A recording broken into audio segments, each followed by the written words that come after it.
everyone! Welcome back to some more Rogue Trader. When we left off, we had entered the Tech Priest Temple and were about to save them all. They were not particularly grateful, but meh.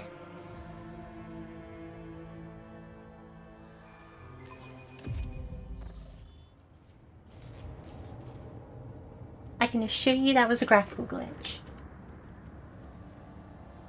Yeah, we saved this guy here, for what it's worth. What's up with this dude? The servitor. Distribution center, right. So our goal now is to just like progress onwards, because this place is kind of circular, right? I can't remember. Look, over there. Wait. Ooh. Don't mind if I do. Alright, this was the barrier, wasn't it? Wasn't it? No, it wasn't. Was it?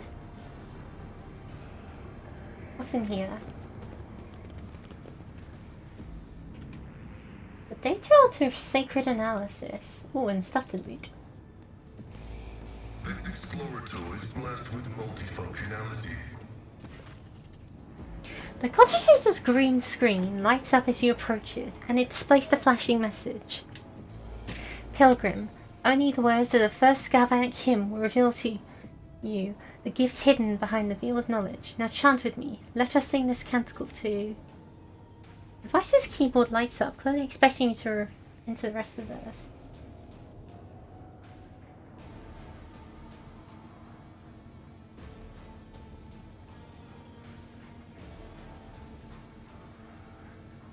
I think it was the closed circuit.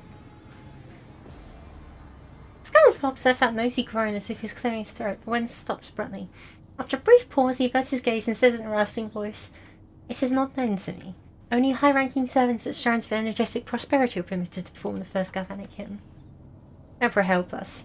The esteemed Magus has been caught out not knowing a prayer, and now he's floundering like he'd at an exam. I thought I'd never see the day." Let's do course you program. Let's feel our soul's gratitude.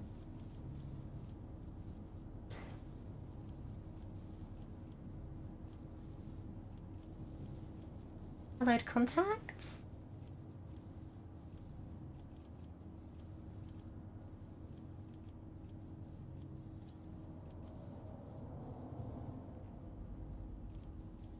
Reason.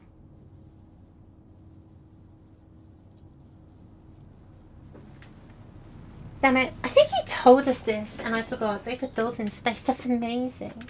I'm so happy to be here. Space is one of our natural habitats, don't you know?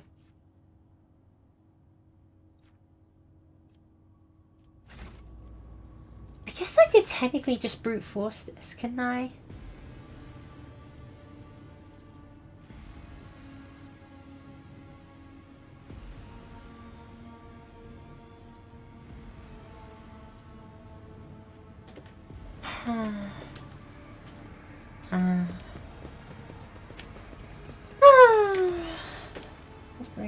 Circular cogitator. Wasn't this something we needed? Circular cogitator. Electro Priest's hiding place must be nearby. Oh, you mean the dead Electro Priest, so I shot earlier.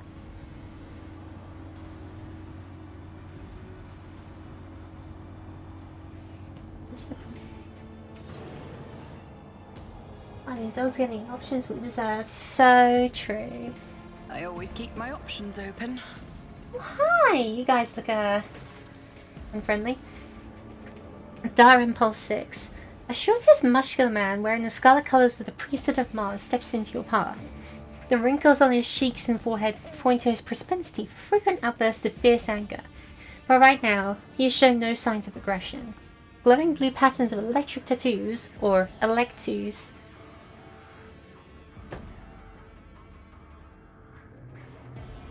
so, this is one of the first times I'm learning about something from this video game. And it's the word electus.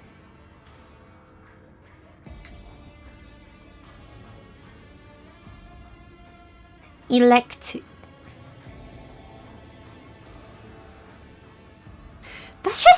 offensively stupid. What? Like, I have a high tolerance for nonsense in this setting because I've been... Electu sounds like a canned pasta from Fallout. It really does, though. It sounds like a small child is trying to pronounce the name of a Pokemon. My gosh.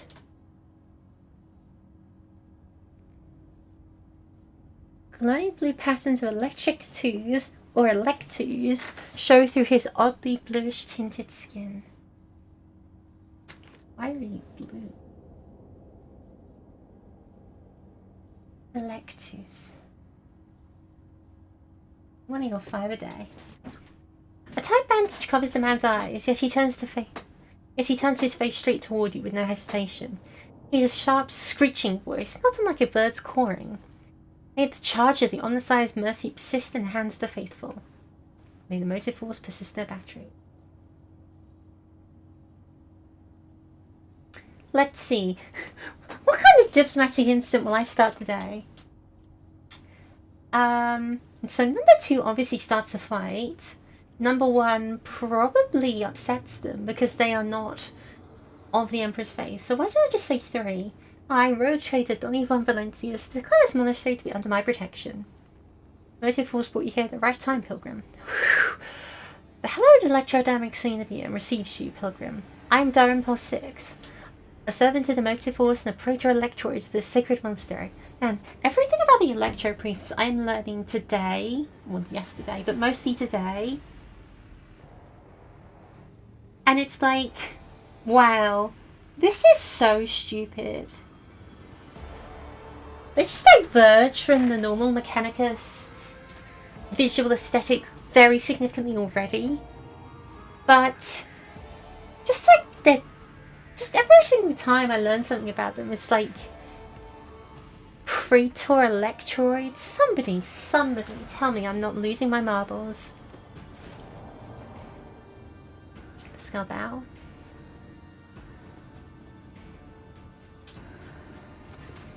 Skull bows down humbly before the man. A trail of binaric signals come from his vox, to which the Praetor responds with a sullen gesture of blessing. Pascal turns to you and says, "The rank of Praetor Electroid is a sign of high standing within the Electro Priest fraternity. To have been granted an audience is a great honour. You had the honour of hosting your road trader at House on Valentius. I urge you to follow proper etiquette when interacting with the eminent bearer of the sacred warrant." Within these walls, worldly titles are nothing more than the motive. Nothing before the motive force. Your deeds, however, speak far louder than titles, so your path here is sprayed with the blood of desecrate.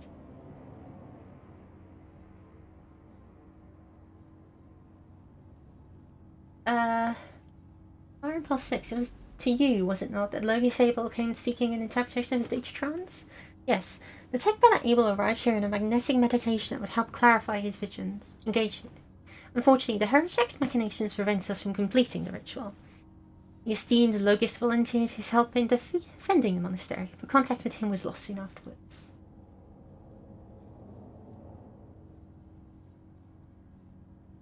Tell me more about him. We did not speak much to each other. He preferred to devote his time to solitary reflections in his chapel. The Omnisci has given Tech Brother Abel a gift of great insight, which allows him to discern each individual facet of existence rather than the overall view. This makes his logic different from that of other people. His mind has always been able to combine facts and conclusions into harmonious wholes that were nothing short of beautiful. Many among my flock found his sermons poetic. What kind of visions were he receiving? The Omnisci's revelation was encrypted with great meticulousness, which indicates its great importance. Grasping it fully is beyond my ability, but a single touch was enough for me to realize the enormity of the secret concealed within. Or more exactly, the secret design, which was how Tech Brother Abel referred to it. His mind had discerned in the world around him traces some ground silence that he wished to comprehend.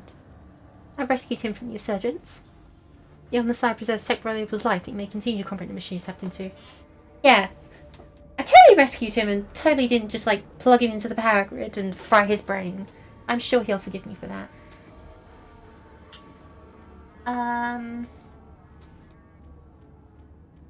have a few questions about this place and the people in it. Truth is like light, and blocking its path is criminal.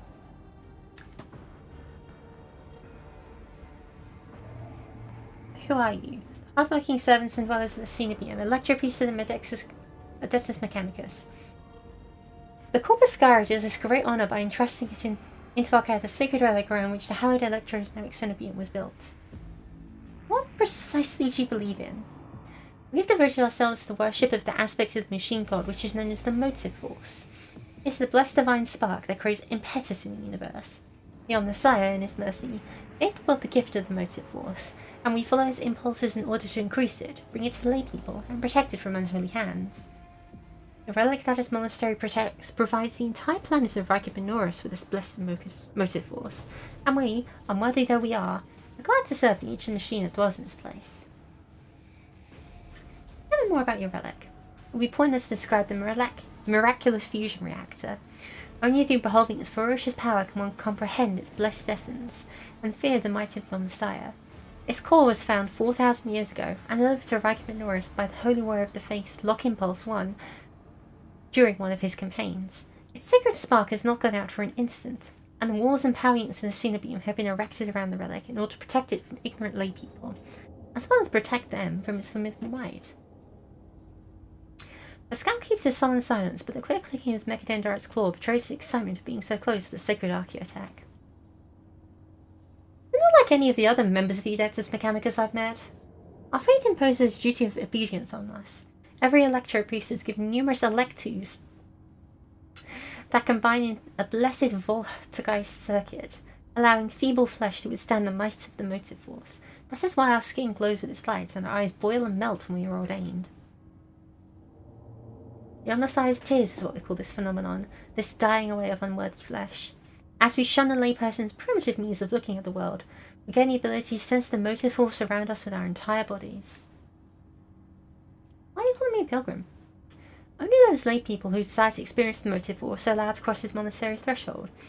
All others are profaners and criminals. You do not belong to the fraternity of lecture priests, but your intentions are good. If you were not seeking the Omnissiah's wisdom, then it was the motive force itself that brought you to find it. What happened here and how did you survive? When a heretic descended in droves upon the cenobium, we gave battle, but the unholy foes buried in the Omnissiah's warriors under mass of their bodies, thus extinguishing the defender's sparks of purity. It was then I ordered my few surviving brethren to retreat into the monastery's secret chambers. Upon taking refuge there, we began to destroy the blasphemous intruder in surreptitious ways. Alas, as far as my brethren's anger was, I had no right to permit them to die in honest combat, for the task of taking back our abode still lay ahead of us. I must commend the skill with which your secret chambers are concealed. I hear a tinge of wounded pride in Hyrix's word, as if he was upset about failing to discover the Electro-Priest's shelter. Your choice of tactics was wise as well. There was no point in losing more lives in the massacre that Quantus wrought.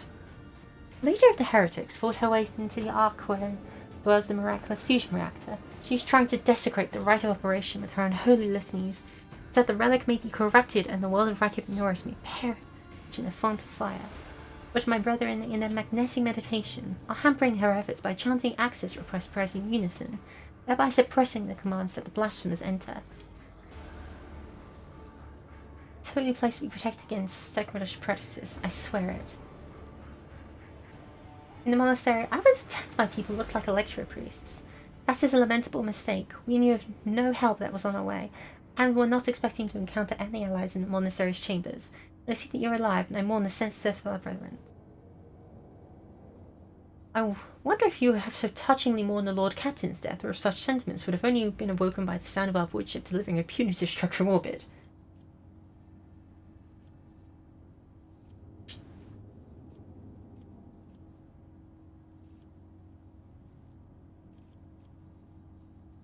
My enforcers and the government's guards can help you reclaim the monastery.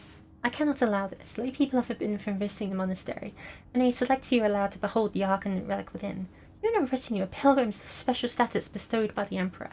However, should any soldier unblessed by the Omnissiah cross this monastery's threshold, I'll deem them a heretic and have them put to death.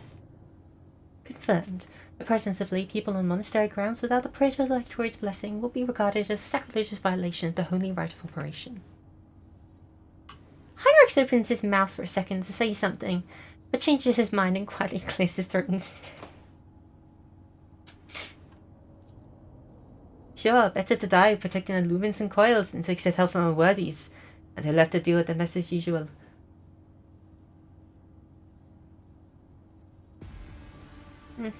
You made the right decision when you chose to avoid combat and save yourselves. Kind of sounds cowardly. I don't know. I mean, it was sensible. They survived and they protected, and they're protecting the reactor. Honestly, that was kind of just the right choice. You know, buckle down and wait for help. It's kept them alive. They made the right choice.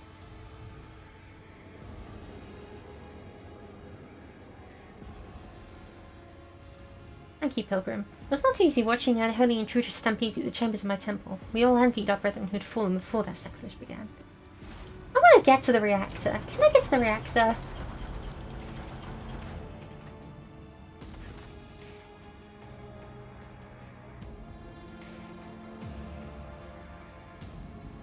Not get hidden from Pilgrim's eyes, but considering the extraordinary circumstances of your visit, Monsieur, grant you the right. What leads the high reliquary barred by the enemy, but I will open a secret path for you. Into the Ark and experience the motive force, Pilgrim. We'll play security system in a frame pushing between each. Automatic follower. You want to come help, or? Thanks. I promise you guys will probably return alive. Probably. Also, I'm stealing your stuff. You don't mind, right?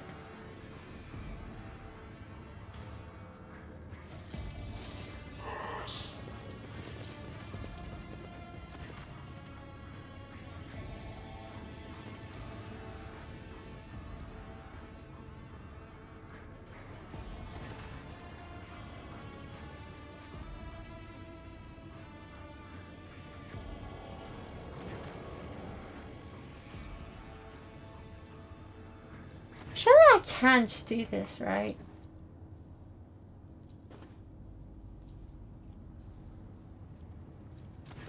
I'm literally just brute forcing it.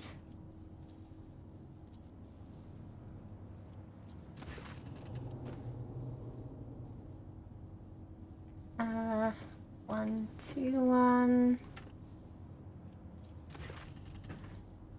One.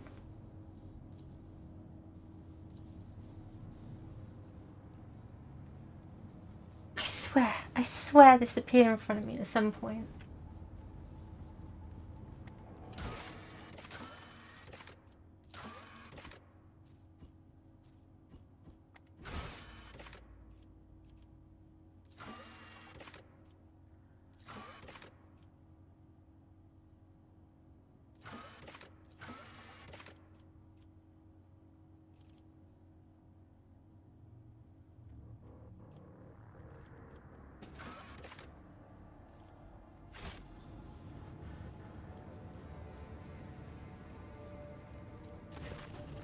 Look this up. I want to know, because this, again, I'm fairly convinced this appeared in front of me. I've just forgotten and I can't pull up a log.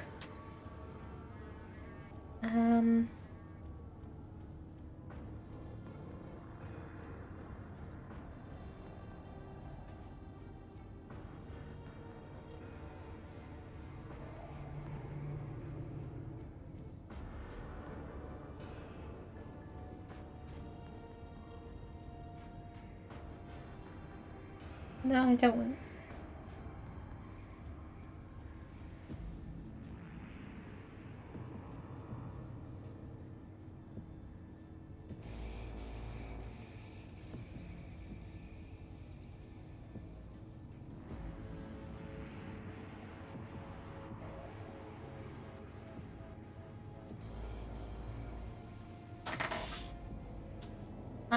From the Omnissiah, which the holy discharge springeth forth, the arcane key that closeth the circuit.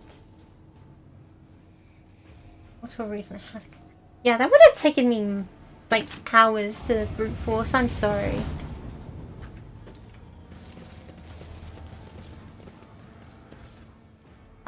We got an arc rifle. And we got a pinpointing visor.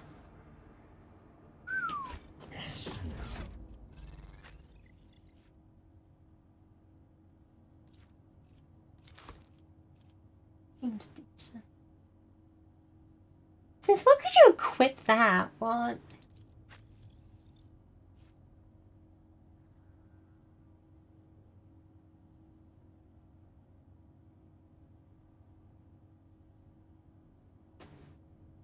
Very interesting though, fairly powerful, honestly.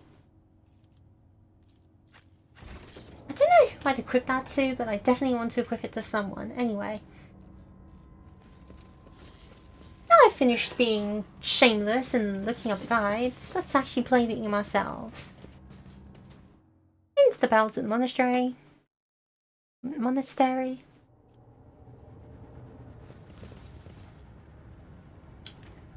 The areas in this game are gorgeous though. Oh.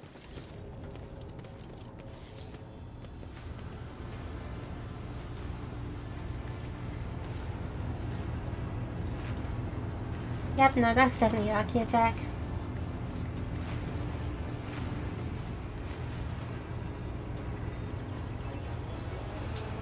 And you, my dear, seem to be public enemy number 1. The face of the woman who stands before you is hidden behind a grotesque barred mask, yet the voice pouring out beneath it belongs to someone else. This is the humble, somber base of a void wolf, a border of ships. How predictable your path is, how static. All the possible deaths you have skirted only to perish here, in the fiery tempest that will mark the final dawn. Your interns have masterclass gallon globes. You have arrived just in time, little cog. Schematicals use your regalia like a mask to subdue the reactor. The Scowl's voice rasps musingly. A cog. I cannot comprehend why apostates try to insult me by comparing me to the sacred symbol of our faith. It is irrational. His visor lights up in the crimson herald of bloodshed, and his drilling mechantodrites whirl viciously as it ready to strike. The sacred cod grinds all corruption to dust. From the dust I will build order.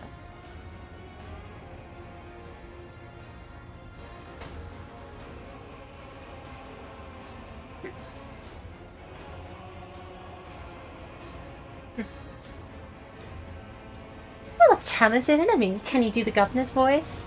I cannot. Slaves such as you only have no voice. You are mute. The mute's voice breaks and shifts into a different pitch and timbre. A martyr's voice, young, fervent in pain. Time has all but run out. I can hear the fists of the future knocking on the door of the present. Choose quickly what you want to be when it walks in. A blind slave to what is gone, a faithful servant to what is to come, or a corpse. I would take some time to wrest from you the details of the future that the cult prophesies. Hopefully, when we're done, what's left of you will still be capable of coherent speech. What you'll be is a living torch of blazing for his glory. Jensen's voice burns with pure hatred and trembles with impatience to make the promise come true.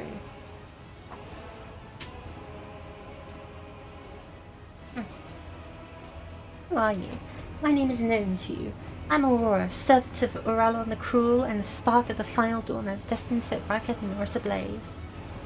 A great path for one who was born into the Imperium's bondage but shunned her predestination and fate of the changes promised by the edge of daybreak.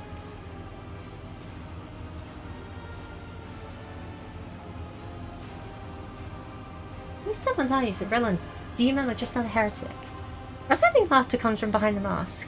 Your flippancy is so amusing. Why, you have no inkling of the chasm that separates us. He is a prophet who foresaw our impending doom and who graciously bestowed upon us the right to choose a different path.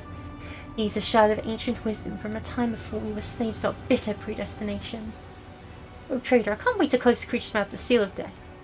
Or are you saving this glorious day for yourself? What is this final dawn as all your followers have to talk about? Salvation from a death whose name is yet unknown, but whose approach is sensed by many. Soon it will claim every inhabitant of the Coronis expanse. Do you think anyone will come to our aid when cataclysms shake our homes and planet-wide genocides are unleashed? Will the Emperor help? Or the idol of iron they call the Omnissiah? No. We will die alone and abandoned. Only one deity is promising salvation, the Edge of Daybreak. Mercy and salvation will come to all who believe in him and purify their souls in the light of the final dawn.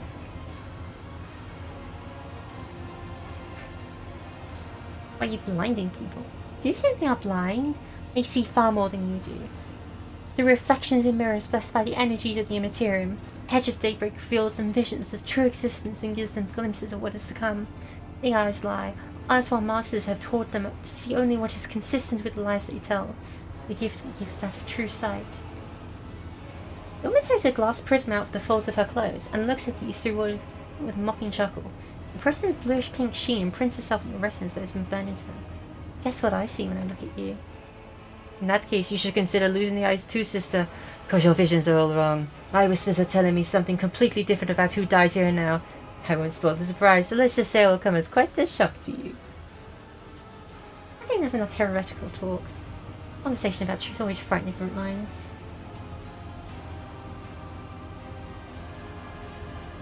I will rid Mike... Enough! I will rid Micah and Norris of your tyranny. Execute them in the name of the edge of daybreak. The Electro Priests rip their hands off the command protocols, rending their flesh on the stakes that pierce them. As their schematical controlled bodies are imbued with the motive force radiance, all the unfortunates can do is scream in horror and plead for a swift death. Or begins muttering in the holy listening broken Gothic. You cannot make out her blasphemous words, but the name the heretics keep repeating, the edge of daybreak, digs into your hearing like a blade into fencer's flesh. The sound is almost physically painful.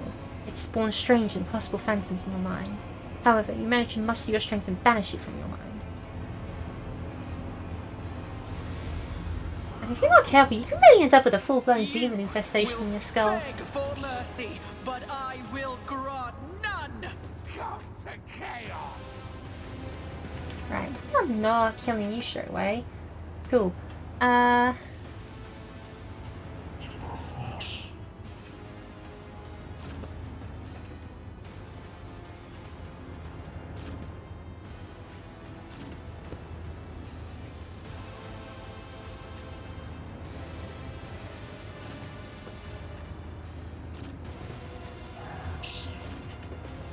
should probably be fine.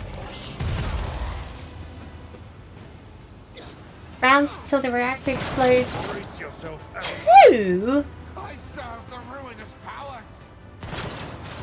Your blood will flow! That's not good.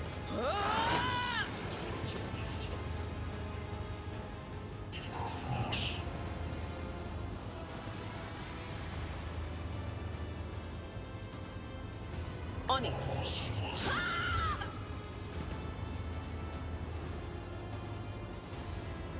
Alright, blow 'em up. Will do.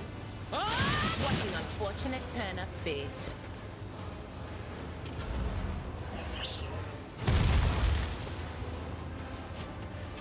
We focus that the Electro Priest is the priority target here.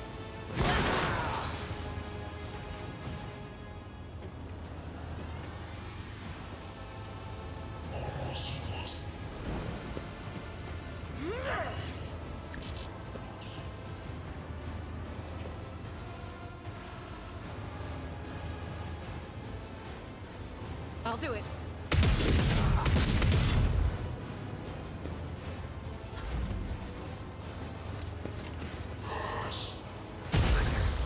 Yet iron knows no pain. Chaos guides me!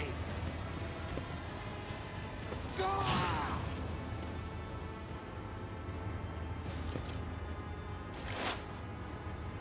A skull can go here and do his axe thing. Right? Oh no, wait, this axe thing. I will hit the friendly electric. What if he stands here?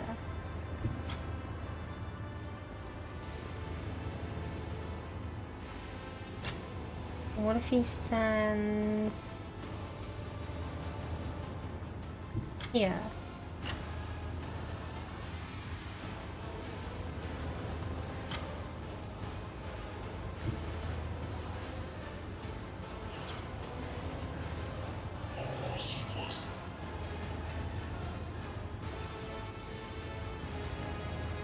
The spiritual prognosis is favorable.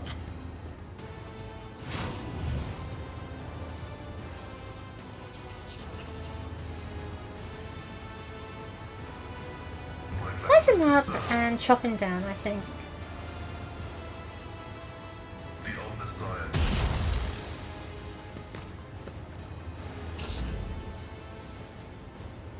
Abelard.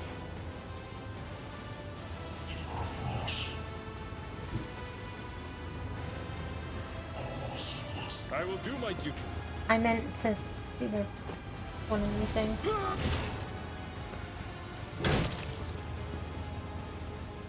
At your beck and call.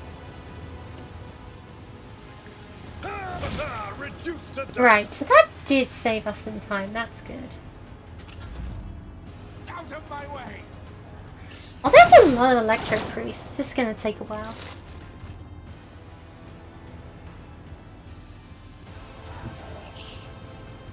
I'll put my psychic abilities to use.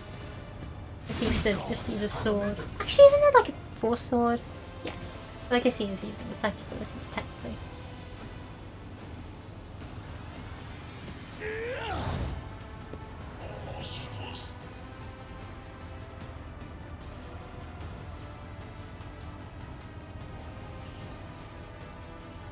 Naturally. And then we don't use psychic powers for a few turns because we are very overtaxed in that regard. I'll see to it personally. Into bar. On it. It's as good as done. A skull can...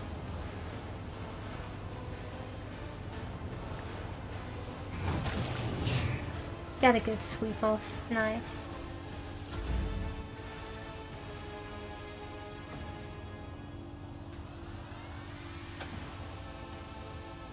Accept your I don't give lot. Magenta an extra turn because I feel like it.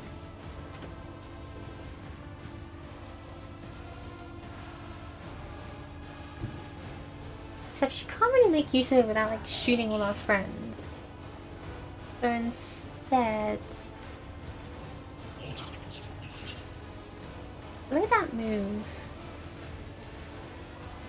Run and gun. This is unacceptable. Take the shot. None can escape the Emperor's judgment.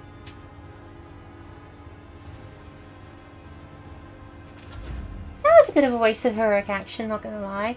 Oh well. I'll make it happen. Let's help the scout to schmoob up. Advancing. Get a bit of cover.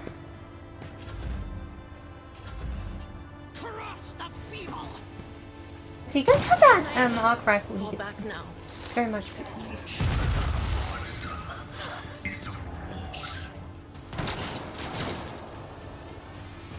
We're still talking about martyrdom, you're like invincible. Will endure. Chaos guides me! Inches. I'm in. I serve the ruinous powers! Be my great word, masters! I'll just put you there What and needs tell you to this shoot that foreboding? guy. Nice shot, girl. But of course, Even if she just uses joint analysis every turn, that's just a huge improvement in power.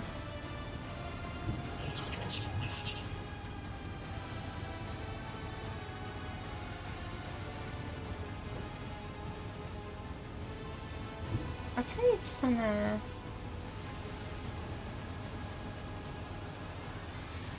The best bet is to go there God Emperor, and unleash move some concentrated through me. fire. Be the fire in my heart. I hope something I can give like a heavy bolt or something to really make use of her Doubt is for the weak. ridiculous power level.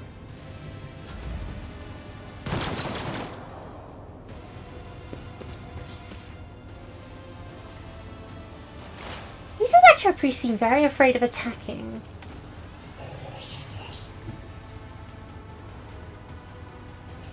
Request approved.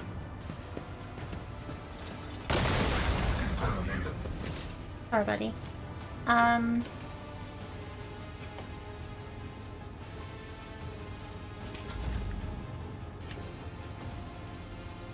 Adelard, can you charge through the diagonal? You Victory can. is imminent. One fewer target. My place is at the fore. My took care of this one. At your beck and call. Major. I'm not interested.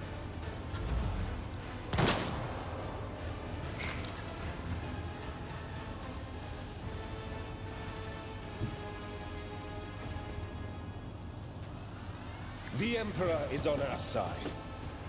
Rex moves up, shoots, fails. But of course, Lord Captain. Again, I'm not going to do anything whilst the warp is so warpy right now.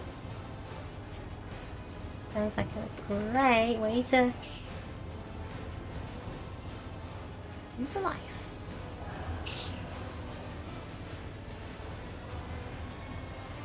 I am ready for whatever comes. I'll buff you, not like it's going to do anything, because you're a loser.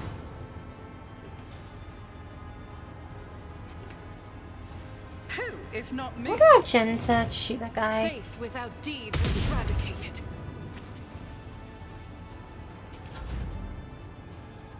And then order her to move up. The enemies of the Emperor will be undone. My faith.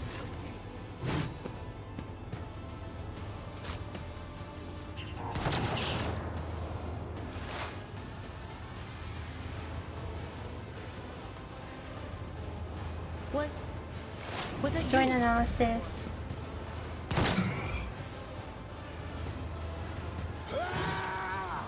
Dude, punch back.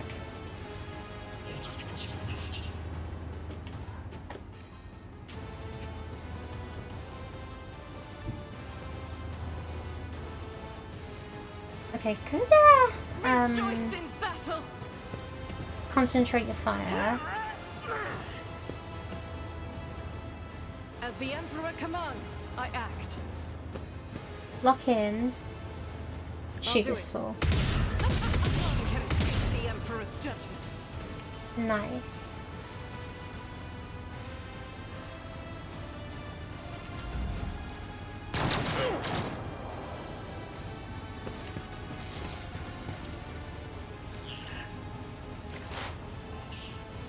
Now they're just like not moving on purpose. I know it now. Activate Let's calculated go. Might as well move up and just shoot that guy. 25%. Just kidding. It's always gonna hit.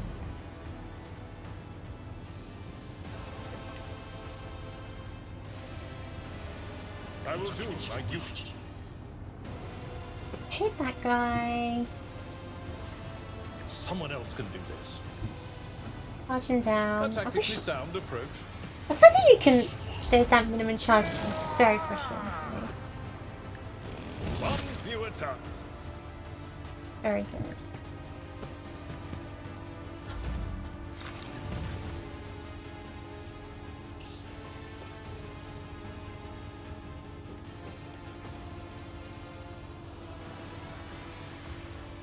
Everyone, step aside. Dude, calm down.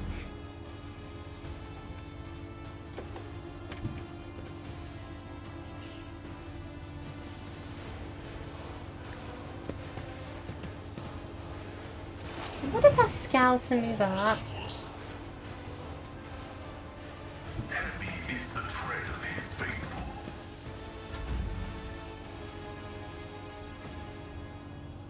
I'm gonna use this on Argenta to. Oh, she can't even reload. Okay, that's fine. This is Electro Priest or a lump of health. Have we not killed this guy? Seriously? Thank you, Adira. Very cool. Just a minor setback.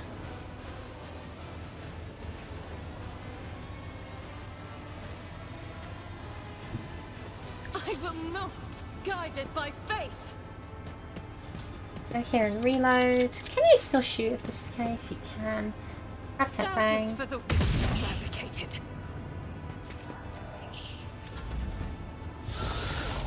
Oh! That's wonderful. That's absolutely something I wanted to have to do with today. Just random chaos spawn. Yay.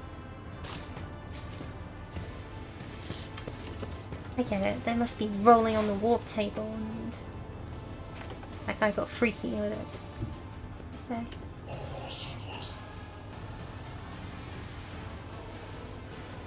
Running binary override.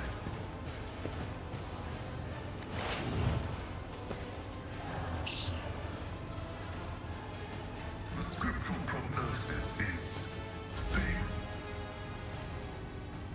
Right, well this isn't the first one of these filthy things I've dealt with, and it's Tried definitely and not going to be tested the tactics last. are the best ones.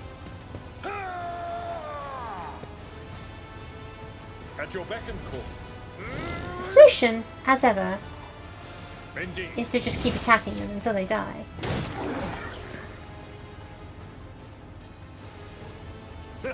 No matter the cost.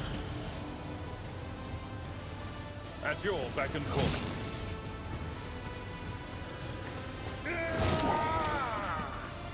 It will be done.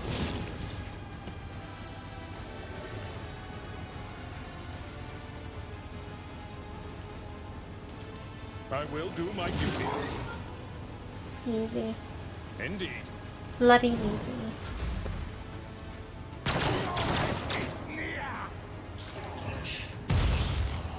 Oh, there goes one of the Electro Priests, dying for very little reason.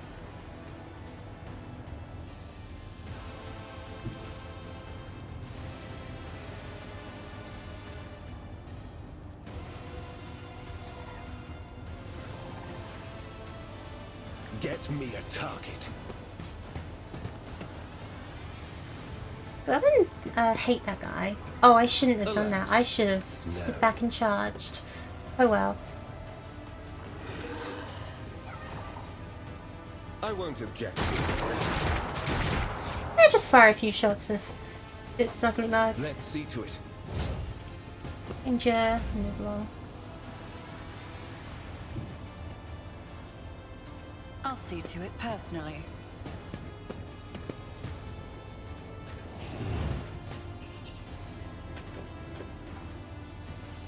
God Emperor, move through me!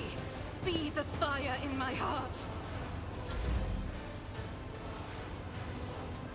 I won't stand for it. Pascal, don't you have a grenade actually? I totally forgot about that.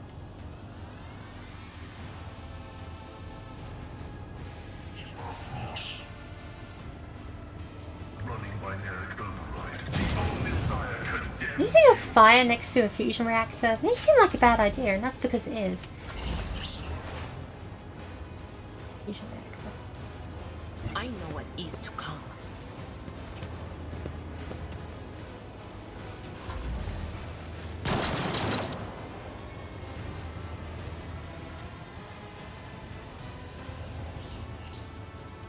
I tend to just like stand here and Worthless.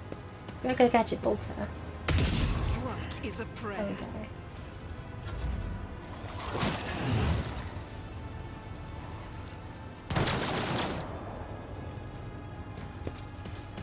Watch the Electro Beast show up and do nothing. Oh god, give us nothing.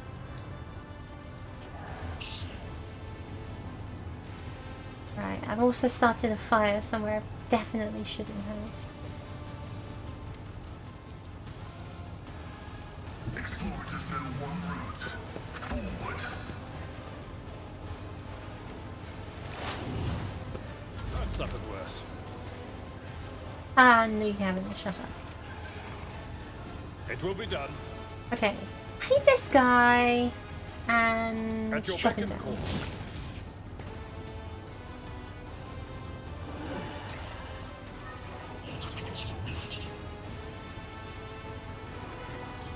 Sure, something like a parry sounds great, but also we could just like step forward and stab it. I'll put my psychic abilities to use. Your reckoning is due. Naturally. Charge up to this fool. But of course, Lord Captain. Sure. Now seems to be a good time for me to turn around and leave, actually. Scorn the pain.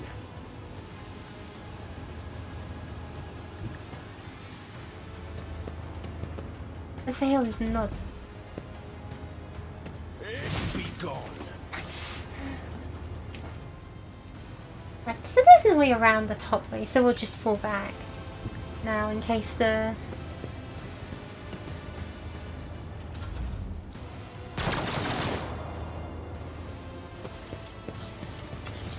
boss needs our attention directly. Advancing. My ears are ringing.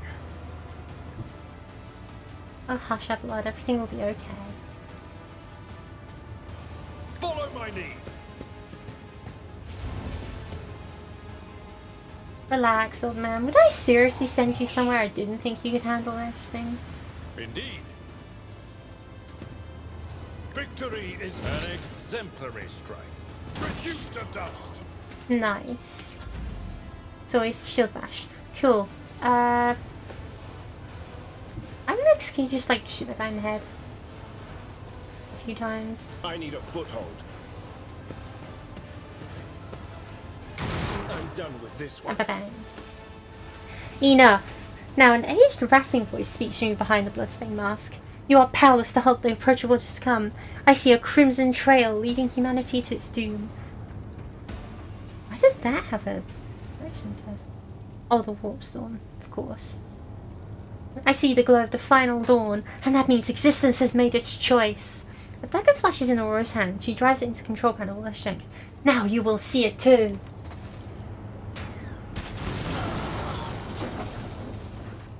A blinding voltaic arc bursts forth from the broken control panel and strikes Aurora's uncanny mask.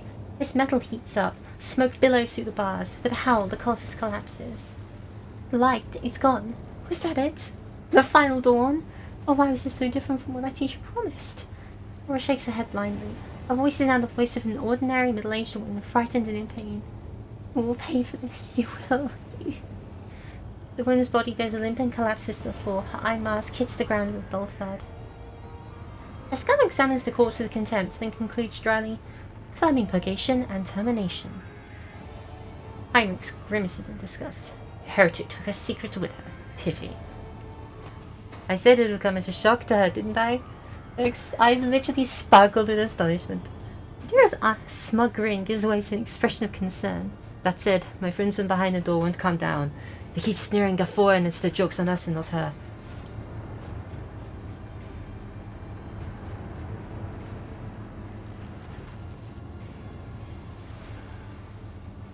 Heinrich approaches Aurora's body and knees up. A minute, please, Dolly. I need no more than a minute.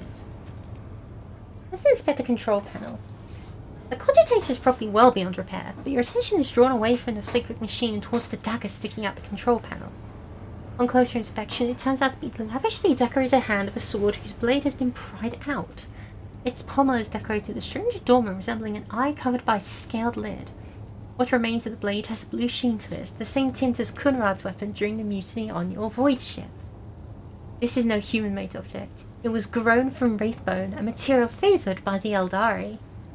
As you lean over the shard, you suddenly hear a multitude of voices. They blend together and individual words are distorted, as though they're mocking your attempt to grasp their meaning.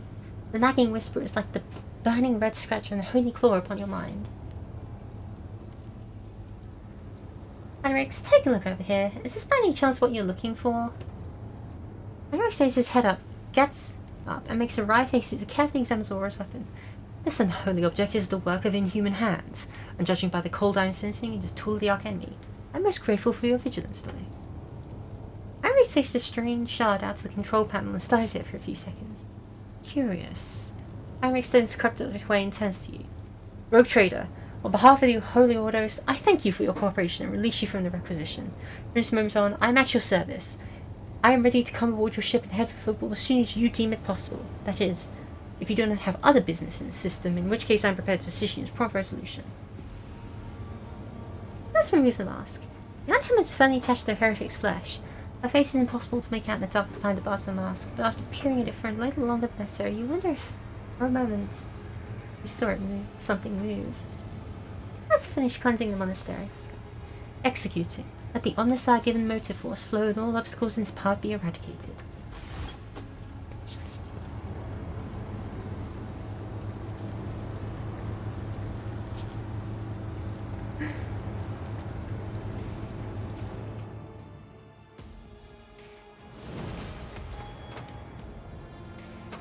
naturally, we gain experience level.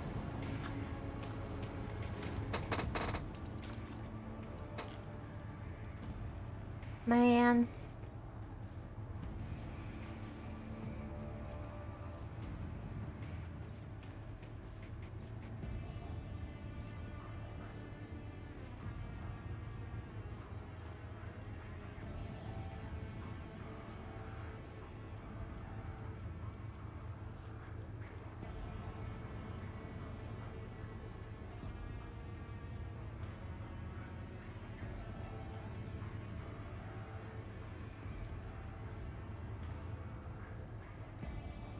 You do something sounds good.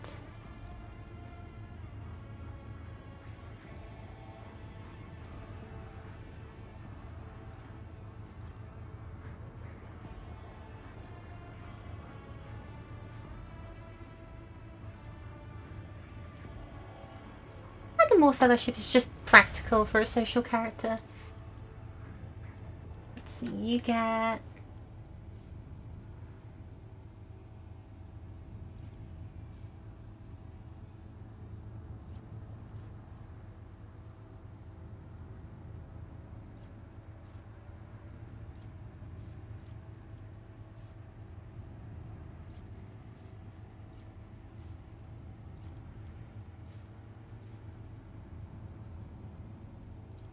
Voice and guidance sounds amazing.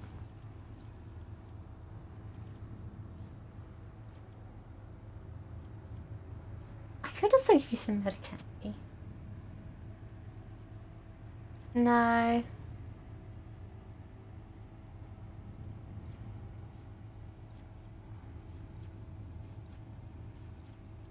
Bit of logic, why not?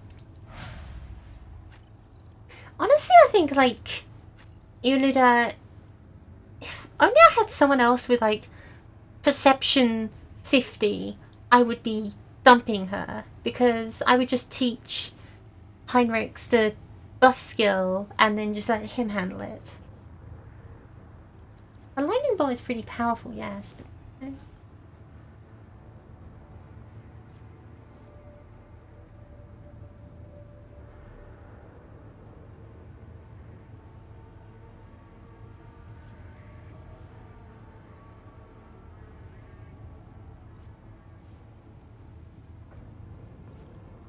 And Trench is probably the only one I'd ever consider using.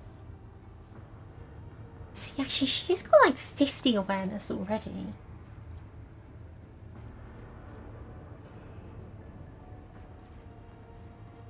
Sure, why not? Hey, so you know what I was saying about Adira being, like, the next to go? Yeah, no.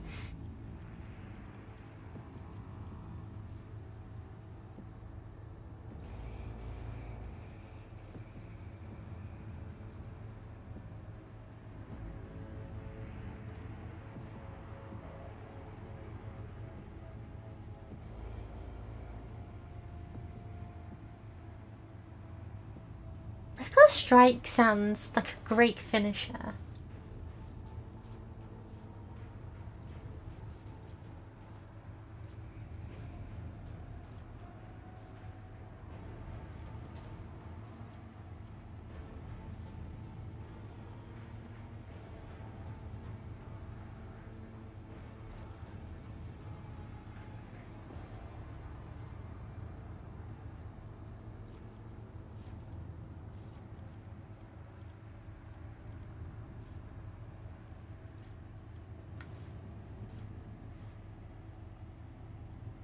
Ooh, Chain Weapon Expert sounds like a great way to make use of that, chainsword he's always using. I think I'll just take that, why not?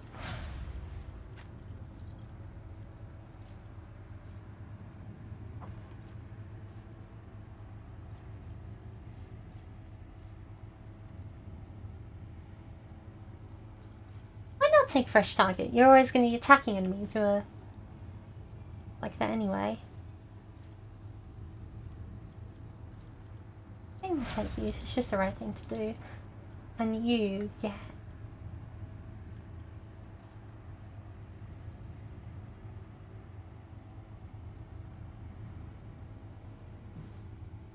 Ooh.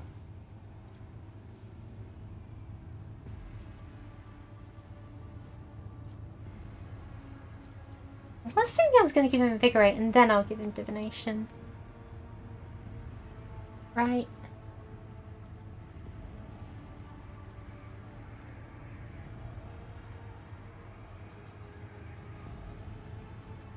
Oh, but there might be a while until he gets it.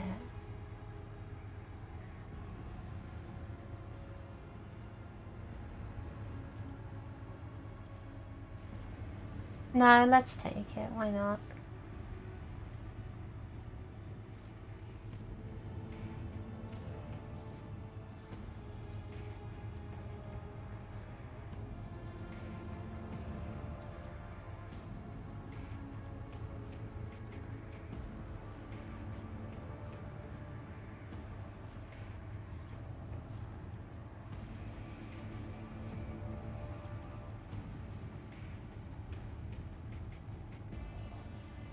Sure, why not? Better force weapons. That's again the only thing he's going to be using. Is there anything else in this room I need to know about? No? Okay, let's leave. Thanks for not joining us, Electro Priest. You were a complete waste of space, and I don't know why you're here.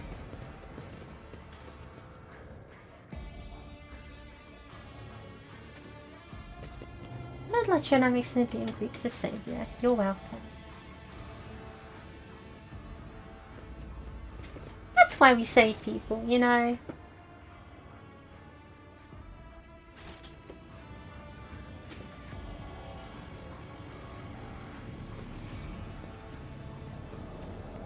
And someone had to loot this place whilst we're at it. Least I can do.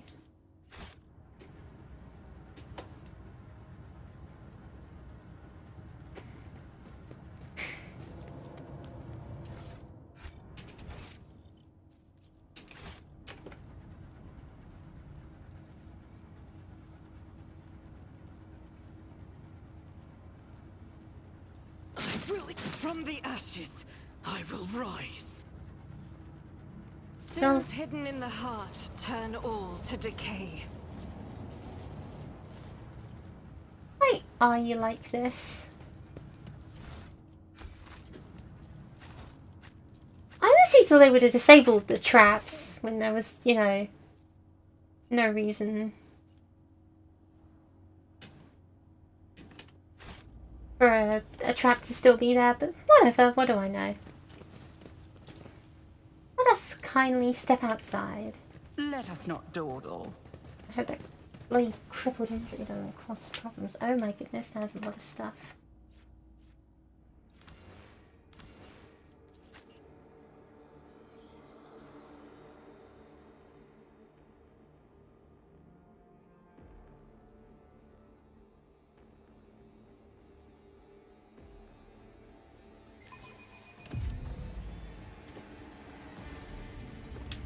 Sweet, okay. I guess the only thing left to do is just click return to the void ship, right?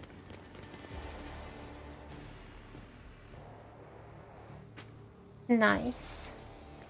It feels good to be successful, don't you think? You can play co-op? Really? Wow. I didn't know there was co-op, but that sounds really fun and funny and kind of frustrating if you have like a team of 5.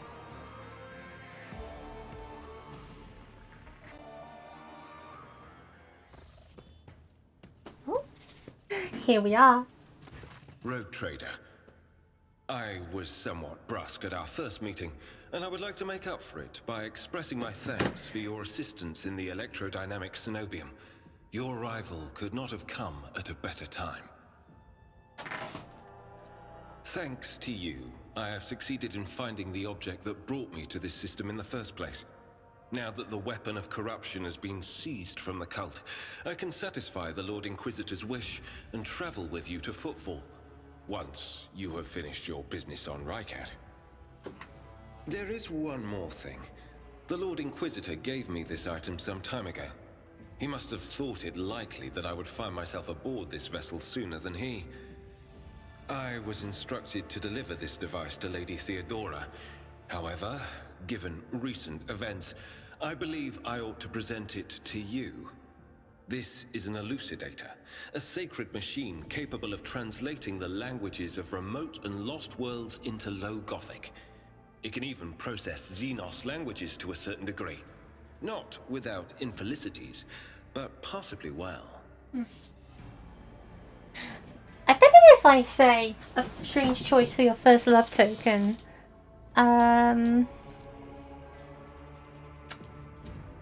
that's probably the way to open the romance route with him, which is kind of tempting, but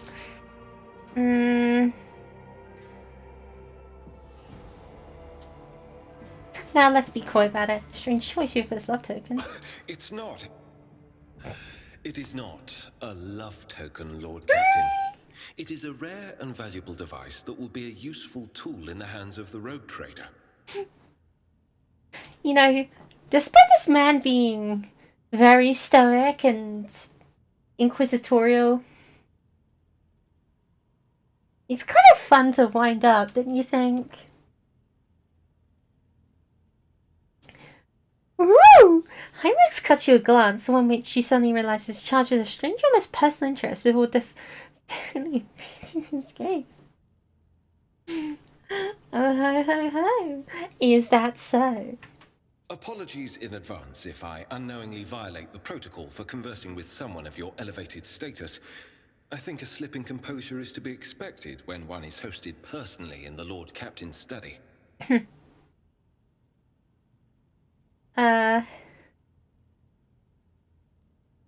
What you plan to do now? I would like to offer my assistance in resolving your immediate problems.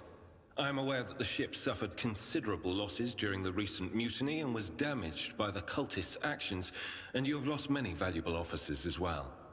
You are in a difficult situation. I am at your disposal. What do you think will become the electrodynamic Snobium? It all depends on the electro-priests who survived the attack. Fortunately for them, the cultists did not manage to seriously corrupt the holy site, partly thanks to the priesthood's efforts. Nevertheless, I would not be surprised if the local explorator fleet decides to audit and purge the damaged units once it hears about what has happened. I must return to my duties. Eric's about to say something else as he interrupted with sound of a Vox signal. Someone is trying to contact you. Thank you for your time. Please consider me at your complete disposal while I am aboard your vessel. Congratulations on the victory, your ladyship. The entire vessel was impatiently awaiting news of your expedition's success. The rumours about you not simply saving the Tech Priest Monastery, but actually eliminating the source of the mutiny are spreading like wildfire. Vox transmissions from across the world speak of nothing else. Governor Medina is waiting for you at the command center to discuss matters, but I ask you to delay a visit until your gaze to the Navis Nobilizer station instead. We're in desperate need of a new navigator, but all our communication requests are still being ignored. I do not see how anything other than a personal visit from one of your statue can convince the representative of the Navis Nobilizer to break their silence.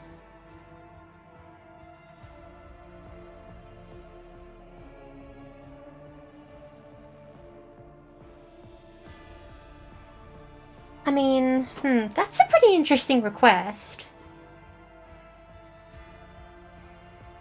I do kind of want to return back and deal with those matters. But Navigator is a really important asset, it's true.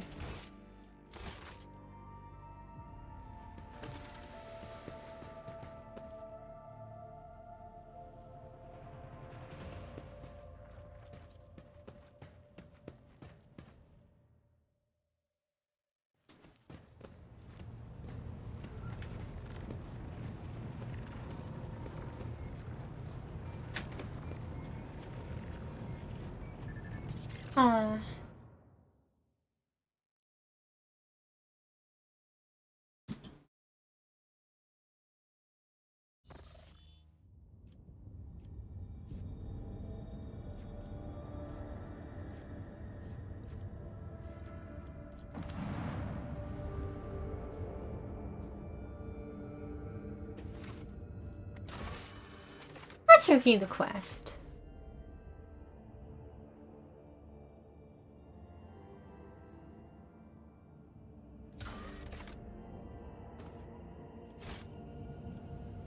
It's over there and this is here. We might as well save time and go here ourselves. You know?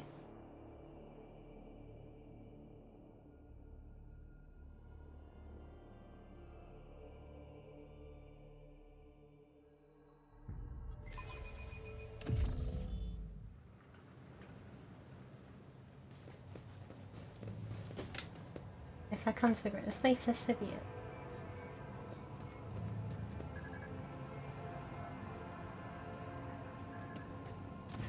Governor Medina. Greetings, your ladyship, says the governor in a dismal voice, glancing reflexively at someone.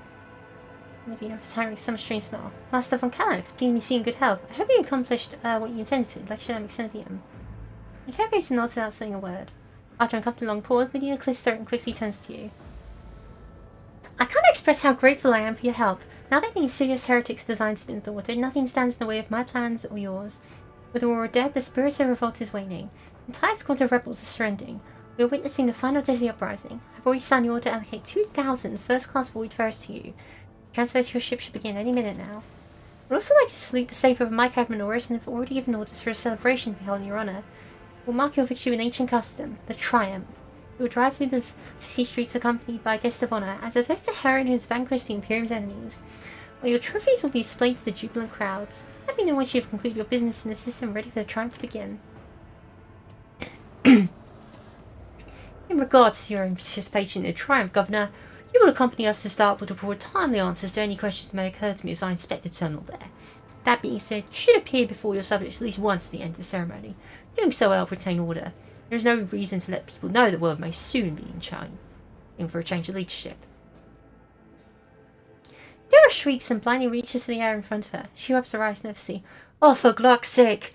What the Lord Captain, I can't see a thing! Only darkness, pitch black darkness. The governor chuckles nervously and fidgets with his colour. Are you being facetious, ma'am? What is blood? Tell me to circle up us in your companion's part. Another prophecy? I have no idea. Darkness just enveloped me. Bam! Like some kind of veil. I have not gone blind, no. It's the darkness that I see. It's the only thing I see. No idea what that means, but the whole thing leaks, so Captain. I don't like the look of it. It's like, oh. Dara stands her hands as if she has never seen it before. It's gone. Medina breathes a sigh of relief. You've no doubt been through a lot lately, ma'am. Small wonder your vision of the dim spell with shooting everywhere, let alone these maimed and mad insurgents. It will be alright. The festivity is distracting you for right's reign again. That's it. It's enough mad ramblings and eye problems for one day. Now you're ready for the triumph. I've still not found a navigator for my ship. I daren't delay you any further, your ladyship.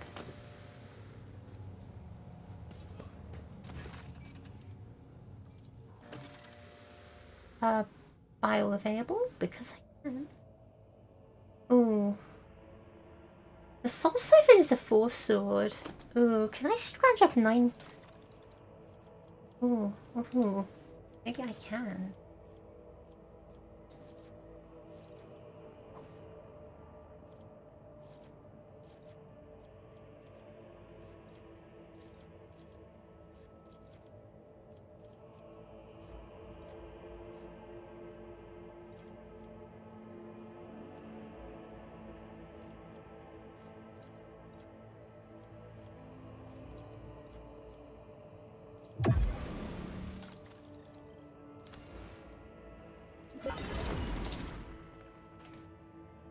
I guess I could also try and find another 150, but I wouldn't even be able to buy the Ceramite armor anyway. Trying to be super good though.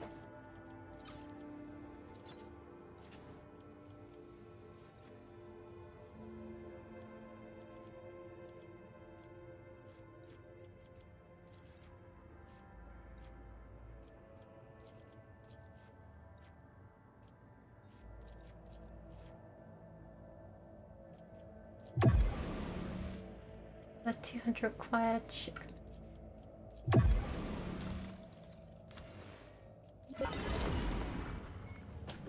Marvelous. Let's get out of here.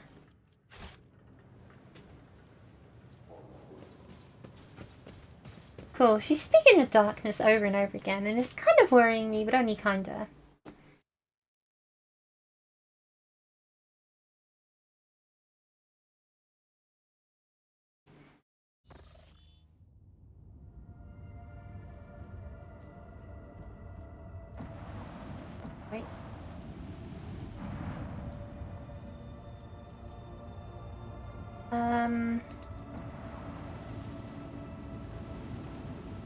What happened to your outfit? Lord Captain, sorry to disturb you. They just paused as if listening to something. There's pandemonium outside the bridge gate. One of the officers seems to be demanding an audience with you in person. I think I hear Master Visserain's voice. In any case, I want to warn you in advance. Alright, let's see what these idiot subordinates are getting into today.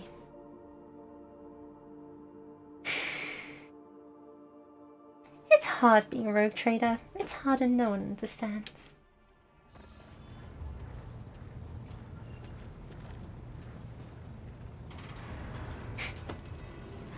I have a spinning chair. The everyday sounds of the bridge are disturbed by voices raised in anger. Abelard's voice the loudest for. This is not the conduct of an officer. These are the antics of a highborn brat out of a lark. Explain yourself, Lieutenant. Of an event. The young woman standing before Abelard strives all her might not to quell the onslaught of her superior's anger. She falters, but then manages to look him in the eye and say, I apologize, sir, but I must speak to the Lord Captain. Very well, Lieutenant. You may address the Lord Captain, not least because I see you've already seen fit to disturb her. Your unauthorized appearance on the bridge and display of belligerence toward a high-ranking officer will be logged in your personal file without delay. Lord Captain, Lieutenant of Relevant, requesting permission to speak on a matter of extreme importance and urgency.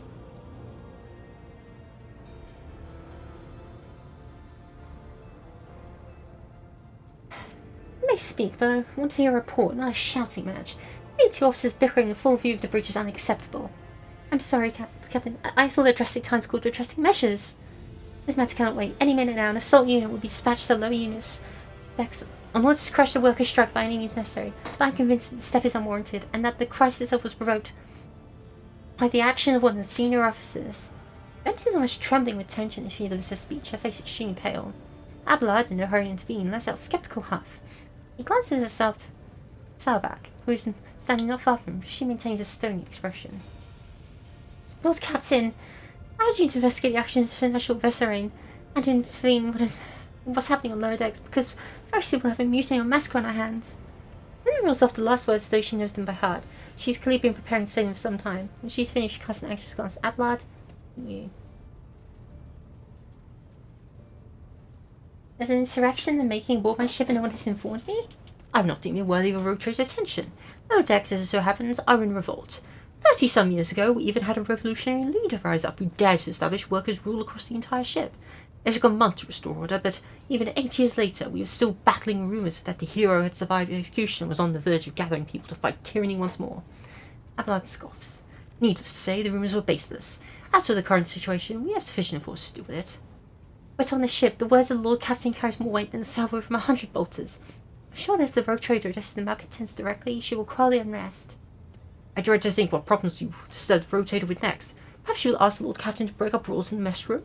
I've already given you the means to resolve this problem. You simply need to use them. If I may, your ladyship, sending a hit squad to crush the rebellion is a means of ignoring a problem, not solving it. How did this all start? The situation boiled over any minute, so I'll give you the condensed version. In all Bergamony, forces found a cultist amulet on the body of someone who'd been killed in a drunken brawl. We reported up the chain immediately, arranged for a cleansing rite to be formed, and opened investigation. No heretics had been found alive. The searchers brought tension between enforcers and workers to a head. Where does Initial Vesserain come into this? I shall explain. Take it, hurry, time's running out. I will not hurry, since my competence is under scrutiny. I shall speak for as long as I see fit. There is an established order to the way things are done on this ship, and one of the pillars of that system is that the rogue trader's attention is not distracted by trivial matters. It is the Seneschal's role to ensure that. I have always handled internal problems myself, so, of course, when I received information about cultists hiding on the lower decks, I took the matter in hand. So long as I live, not one of the vermin who murdered Theodora von Valentius will find refuge on her ship. You were far too heavy-handed, Seneschal Vesserain. Arrests, interrogation, and mass punishment in entire sectors. It's driven people to the brink. Now there's a strike on the lower decks. In Depot 4, to be precise. 3 worker clans are involved, but many more are passively supporting them. The situation could degenerate into an all-out insurrection, but when I reported my concerns, the only response I received was an order to dispatch an assault unit and crush this strike with maximum force. Abelard, what do you have to say to all this? I see no need to add anything. Active in the remit of my authority, guided exclusively by the best interests of the Protectorate and your personal safety. Wish to confirm the rectitude of my actions yourself? I have no objections. For my part, I urge the Lord Captain to go to the lower deck, stop the assault unit, and speak directly to the people. You'll see that I am not lying or harbouring heretics. That way you'll stop your arson before it begins. What is Depot 4? Depot 4 is one of the poorer sectors of the lower decks. It is home to clans of general labourers. They are not as valuable to the ship as the families who've served its specialised systems for generations. They are an easily replaceable resource, and one which now, more besides, giving succour to cultists and minions of the Ark Enemy.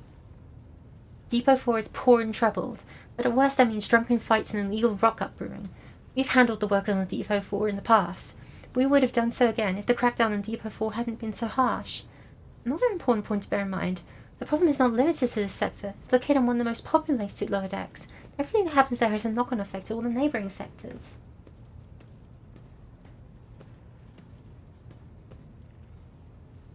After arms, the ship's enforcers report to you, and yet you seem hesitant to provide your own perspective. Oh, here's a new face. Jocasta Salbach. Lord Captain, unlike Lieutenant Vent, I respect the chain of command and realize it is not within my right to challenge my superiors. Salbach bows her head in Abelard's direction, however remembering to her a smile of his lips. That being said, while I entirely share Master Vesterin's opinion on what the fateful Depot Force deserves, I must note that this insubordination is a direct consequence of practices that he himself has introduced. Mistress Salbach, I see you have decided to follow Lieutenant's example after all. Such behaviour does you no credit. Salbach, explain yourself. The ship's regulations state that the Master of Arms is responsible for resolving all matters related to the ship's enforcers, and it is no secret that Seneschal has a tendency to show partiality. Those enforcers and officers who he is deemed particularly promising are at times given permission to approach him for tutelage. I cannot deny Master Vesterin's experience and insight. The Seneschal has a record of fostering students who have achieved much and demonstrated impeccable performance. However, extending such patronage over the head of their immediate superior encourages disregard for hierarchy among your ladyship's servants. Today an enforcer goes to the Seneschal to report an order from the Master of Arms they happen to disagree with. Tomorrow they will go to the Lord Captain to object to the Seneschal's order. I notice a pattern in these actions. Abelard, you wish to respond?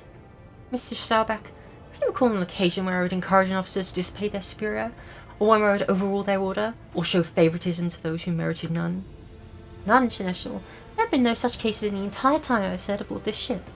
If anyone were to claim otherwise, I would have them paid for insulting your honour with blood. Your conduct in this regard has always been spotless. Nevertheless, given your eminent position, a simple show of attention on your part is enough to erode the propriety of junior officers, inflate their sense of self-importance, and undermine discipline. That you distinguish some of them and know them by name is tantamount to walking around the officers' deck handing out gifts to officers who have caught your eye. It fills those you set apart with ambition and audacity, makes them stand out among the rest. Enforcers are meant to be faceless servants, fighters ready to die. Their fate entrusted to the commander and no one else. That is the sole foundation of order. Lieutenant Vent, would you say the Seneschal has singled you out from your peers in any way? Lord Captain, I swear Seneschal Vestering has never granted me any privileges, never once advocated for me, nor facilitated my promotions.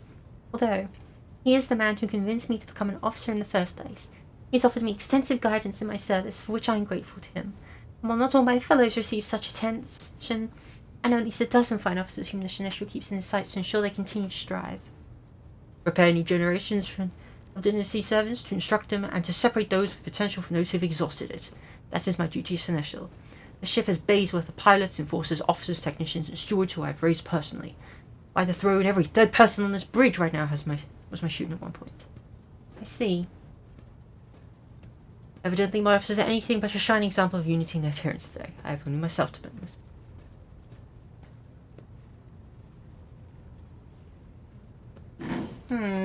How to respond?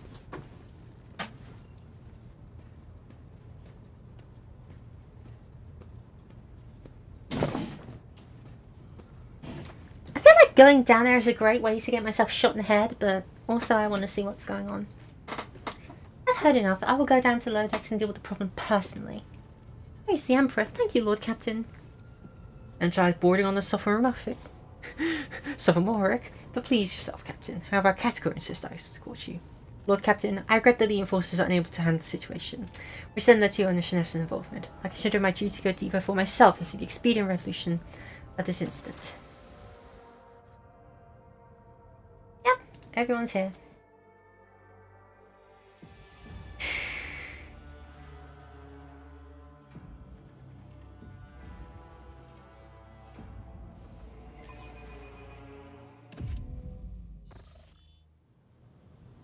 Is there money to be made?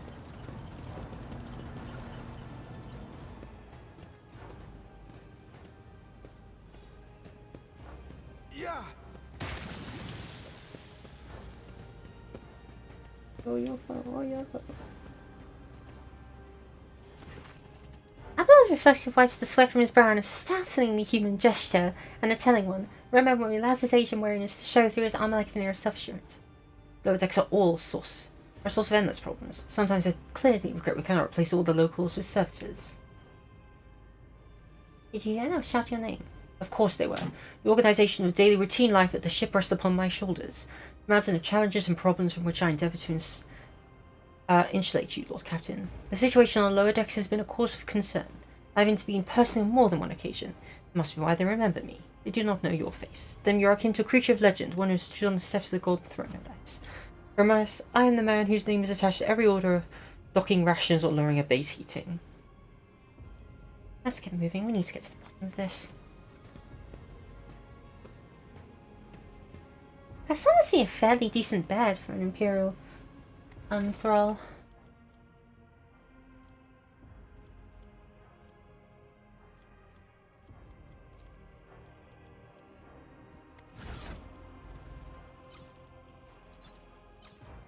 Descending order. I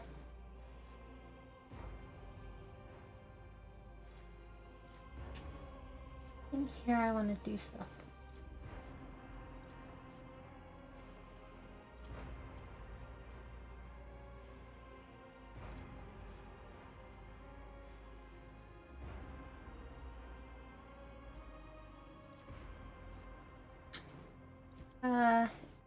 Medikits cost less.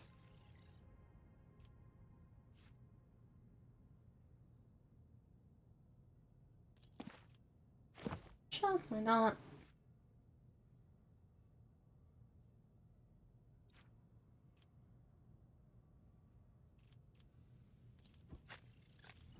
Toxic ring.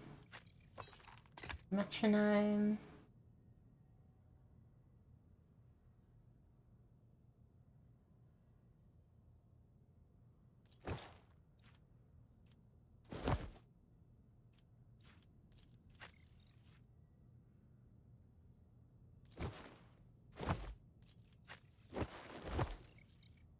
Cookery.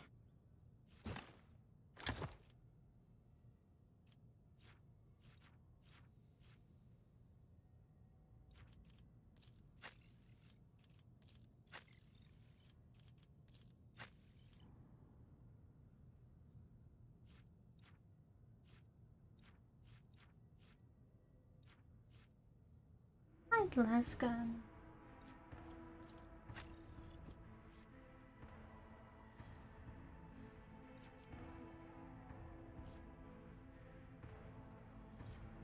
Alright, how do you compare this sword against you? Does more damage. Reduces fail degradation.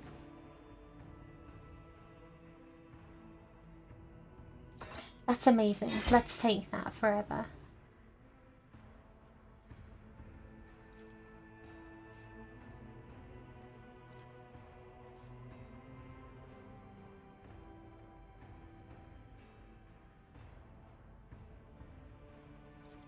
Definitely giving both. No.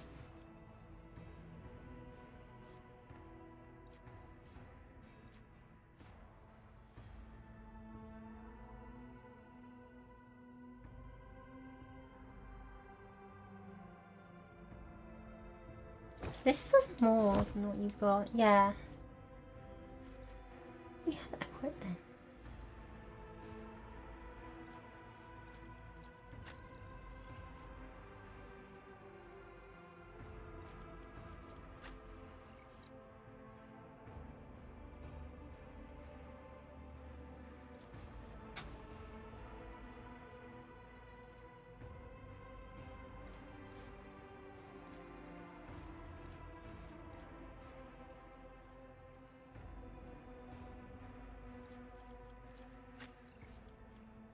How does this compare?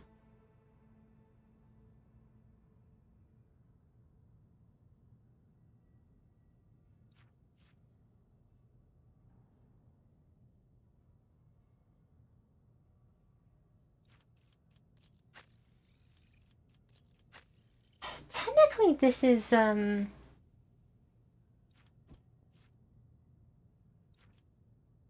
useless on you. You have a weapon with a single shot, but I want you to have the high logic. Really, my takeaway from this is you need a pistol with single shot. Which, again, low-key, that's kind of a bolter. Or I guess the plasma pistol.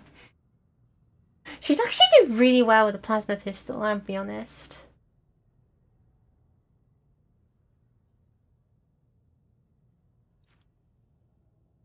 Oh no, because she's not very ballistic. Oh,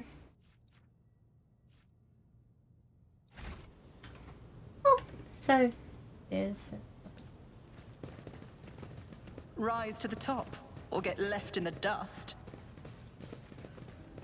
And you are here also, esteemed Master Van Calox. Does the Inquisition never sleep? No, it doesn't. Next question.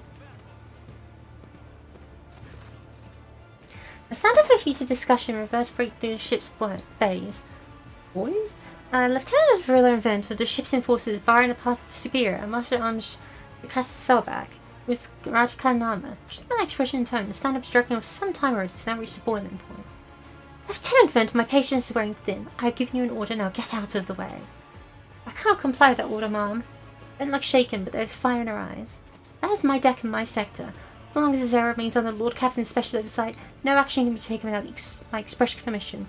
Only 3 people are authorized to make me stand down. The first officer, the rogue trader, and the Emperor himself. And all my lessons fall on deaf ears. Abeline laughs in crabby approval. It does not clarify whether it means Vent, Selbach, whomever her both. The ladyship. Noticing the two, the officer snapped attention and salute. Spawn us from memory. What's the situation? Ladyship, my people have locked down a bay with the strikers are, including their leaders, with the situation under control as far as resources allow. Under control, Lieutenant? I came to lead an investigative unit, and what do I see? The rebels on the verge of mutiny. I was not going to investigate. This simply calls for immediate repressions and firing squads. In the event, are a step away from facing charge yourselves. We had some locals on the way here, and the conduct was outrageous. They even threw stuff at us. Asking is full of worry and regret.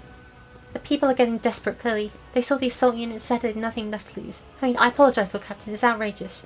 I'm sure the people simply didn't recognise you. When we could otherwise, we would deal with them once the crisis was resolved.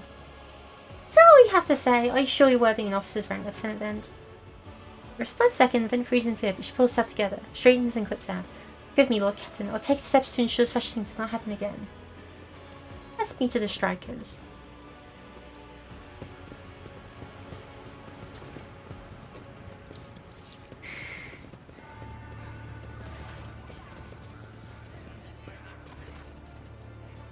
A dozen pairs of eyes stare apprehensively at you.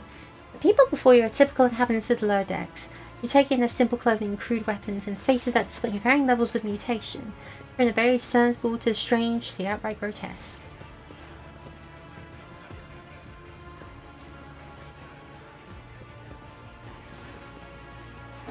A whisper passes through the crowd, and you detect a mixture of fear, astonishment, and joy in their reactions. Finally, 3 people break away from the crowd, an elderly woman and 2 men. Must be the leaders. They bow clumsily before you. But Lord Captain, you come down to us. Tell me what is troubling you. Why are you striking? Striking? That's the news to us, your lordship, says a tall thin man in worker's garb. We're doing is asking questions, so what we think. Shut up, Rivet. Snaps the old woman, who turns her hostile dark eyes on you. Here's the deal, your ladyship. Your downward forces are all over us down here. Let's say you're looking for cultists. Wrong one word, and they're reaching for their batons. They want to punish someone.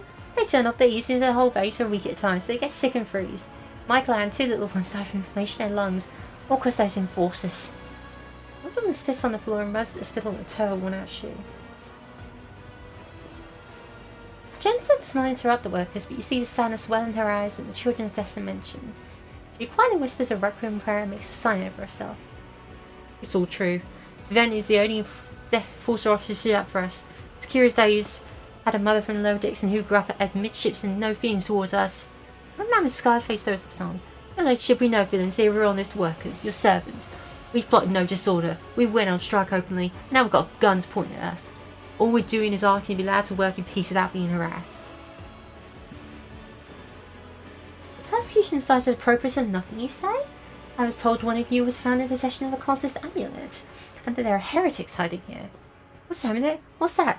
The evil they found on a dead drunkard? There's something evil forbidden, we sure didn't know. Before she just said they were looking for heretics among us. And anyone obstructing investigation should be punished. How could there be heretics here? We know our own people, they'll never know you faces around. Definitely not. They were we first report them. That's a minute, whatever it is. I could have a dead body. There are no cults still breathing in our sector, that's sure. When that fight broke out, some enterprising folk looted the bodies. Boots they came back with. No one's ever tread these decks in boots so fine, I can tell you that. Seems to me the cults have better commanders than us. Yeah, those wish we were fine. There was no harm in taking them, right? So a minute, must have been pocketed by someone who didn't know any better. We don't need no minutes down here. We worship Emperor, and when we work and bow down for machine spirits, the large, small transformers and servo motor. Somewhere my grandfather was taught 100 years ago by a tech priest who came calling. Believe our relationship, we are people of faith. I confirm the information regarding the proper tending of the machine spirits in the sector.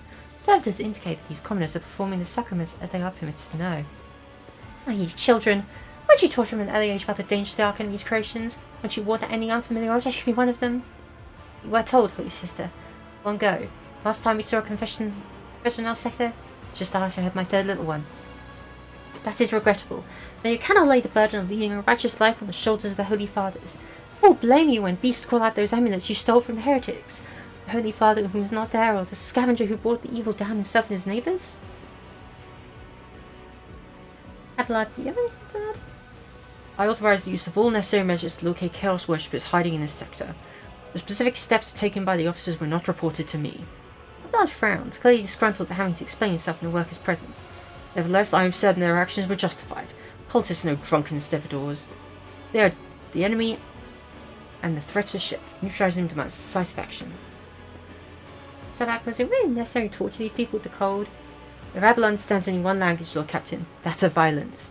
As per regulations, should the labourers persist in their unwillingness to cooperate, the next step is limiting air supply and cutting off water, which is almost certain to restore order. Residents can grumble all they want, but in the end, they are source of their own misery. All they have to do is bow their heads and fall in line, and the need for punitive measures will disappear. Attacks on the way here, how do you explain that? Here's an explanation for you. These people have been pushed their limit and now they're lashing out. As if we don't know why the top deck faulty units being sent down, like that one that the lieutenant left past. Our clans are all inside the bay that's been sealed off, but lower decks are big. I'm sure there's some people who have had just about enough. Getting it from all sides, soldiers having to circle the ones who've risen up, death squad just arrived, no wonder folks lashing out. What seems sincere to you? The body language and the glasses trade between them feel the news of the attack has shocked them. What change do you want? Would you look at this? The exalted Lord Captain himself is asking us build dress what we want. Liz, what? Why don't you rein in your damn forces, quit turning off the heat and stop battering everything that moves? No, that's not it. Run your forces gone from here. We want to be armed. Give us arms and we'll govern ourselves. We'll defend ourselves to these cultists to show their faces. I've been leader of my clan for 20 years now, getting rid of these cobbling thugs and improve things around here. You've gone too far off now. They'll never let maggots on lower decks live without forces breathing down their necks. They'll probably even insist on forces on the upper decks too. So weapons, what do we need them for? Well, the first day's out, we'll have someone shooting down their neighbour out, stupidity or drunkenness. We don't need that. If the force stops hassling us, that'll be enough. In turn, we'll find the scavengers who robbed the cult's bodies, and we'll talk to them. One lower decker to another. Any more of those dad rabbits about, and I'm force ourselves. You speak for yourself and your clan, and I'll speak for me and mine. I don't want empty gestures, I want a real change. They'll promise us the world now, but as soon as the anointed ones turn our back, these brutes will be on us even harder than before. All because we dared to speak out. Tall walkers eyes up between the two arcane leaders. Every few seconds he opens his mouth as planning to agree, but each time he falls silent, simply making a few vague noises of approval.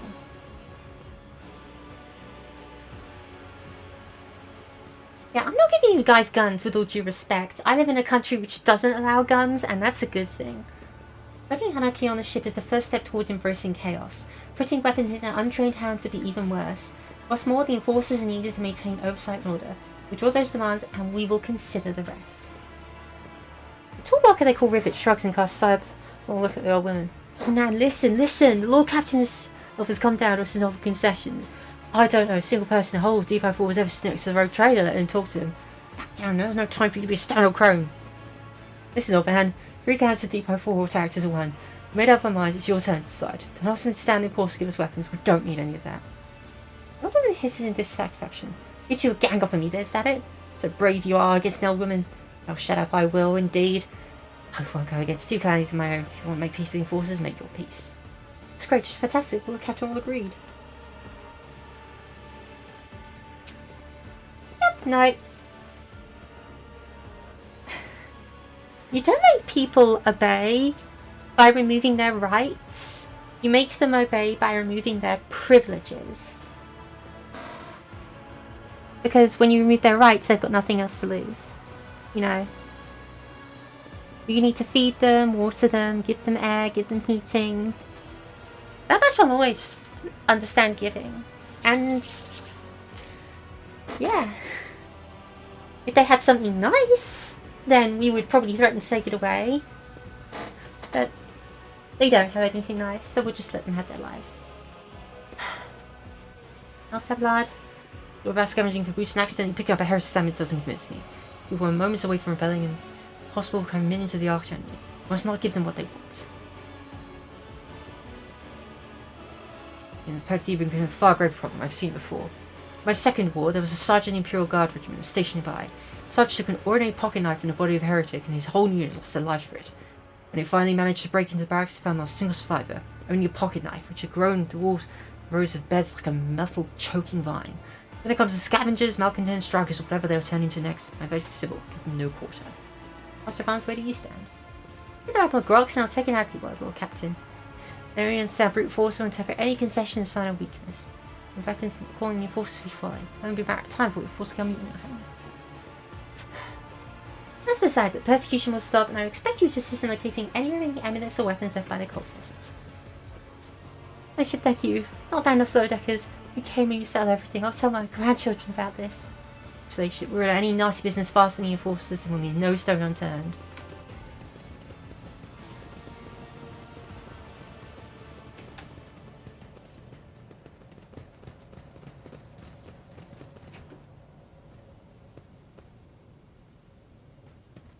I'm also robbing you of your keys because this is my ship.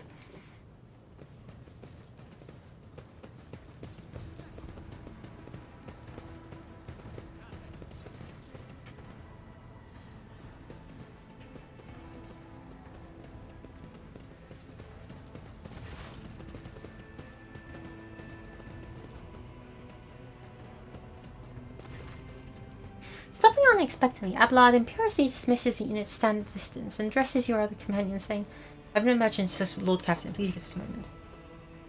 Abelard looks at you and there's lots of achievements restraint vanish. Well, are you pleased with your investigation, Lord Captain? You could tell to this loyal rabble. You believe their lies and show them leniency. Next time the ship is attacked by cultists, the rabble will welcome them with open arms, allow them to wreak whatever havoc they like because they see you as a weak leader. Is that how you see your future at the helm of Von Valencia's Protectorate?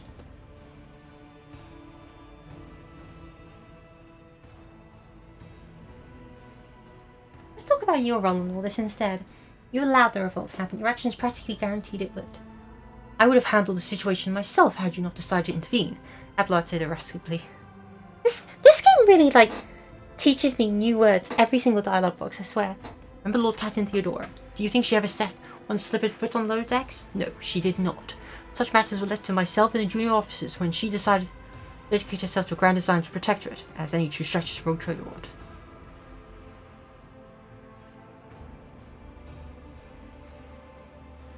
Maybe if Theodora had spent more time on trifling matters, she wouldn't have wound up dead. There is a new Lord Captain aboard the ship now, and I will not repeat her mistake. Abelard looks at you, stunned, and exhales loudly. Then he nods curtly. I commend your decisiveness, but I am uncomfortable with introducing new protocols in the midst of a crisis. And I lost my temper, Lord Captain, and I believe I ought to explain myself. Abelard speaks slowly, the words not coming easily to him. Prosperity of the Von Valencia's Protectorate, not just an empty phrase to me. I left the Imperial Navy for the chance to see it flourish. It was the most momentous decision of my life. I did it because I saw in Lord Captain Theodora's deeds the sign of true greatness. Rogue traders do not simply forge new routes and capture worlds, they create order out of anarchy. That creative impulse was entirely lacking during my time in the military. So I left behind everything I had known, everything my family had known. I come from a long line of officers, and I embarked upon this incredibly reckless venture. Lord Captain Theodora entrusted me with all the concerns she had no time for. She would go off on her flagship for long periods of time, to distant frontiers, on scouting voyages, and in advancement the entire protectorate rested on my shoulders. And suddenly, everything that had been built over years and years began to quake, rattling like a flimsy hanger on a seismically active world. One of the senior officers betrayed us, or the rogue trader was killed, and who knows what is happening on the planets. I tell you this honestly, without fear of appearing weak. All this has come as a grievous blow to me. I am not panicking or grieving because I cannot allow myself to panic or grieve. I am duty-bound to aid the new rogue trader, to aid you, find your footing as quickly as possible, and to do that I must insulate you from problems that in the past have been dealt with by tried and tested procedures set out in the ship's regulations. Procedures that were established long ago and have functioned smoothly for decades cannot suddenly be deemed access to requirements. Oh lordy, there's 5 very wordy options here.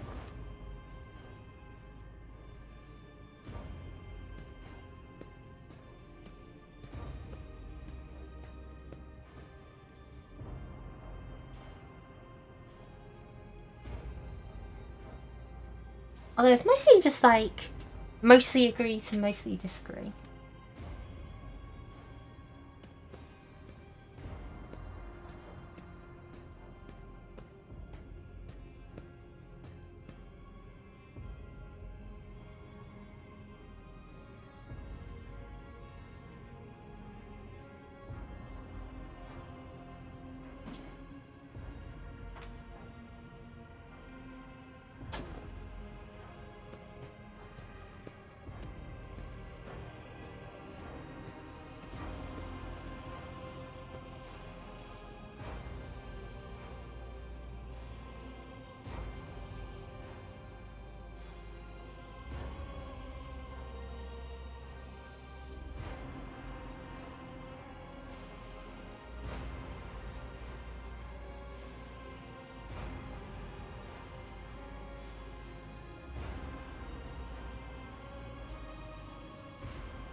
Theodora trusted in established procedures, and she died. I won't make the same mistake. If you want to keep building a future of the Von Valentius protectorate with me, stop living in the past. Abelard solemnly inclines his head. Yes, Lord Captain. After a moment's silence, he adds, looking at you with interest, "The resolve is admirable and demonstrates strong leadership. I shall remember this moment, should my old habits ever begin to creep back in. Now, please let us leave lower deck. If the rogue trader decides to stretch your legs, there are far more suitable places."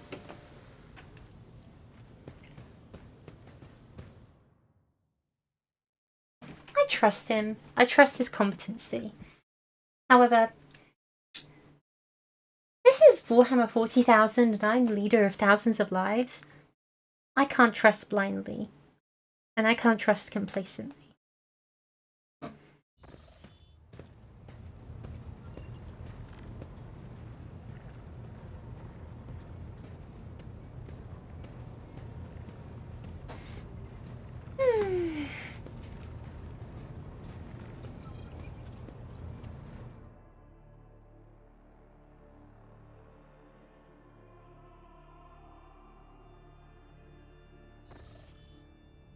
That reminds me, I need to check management.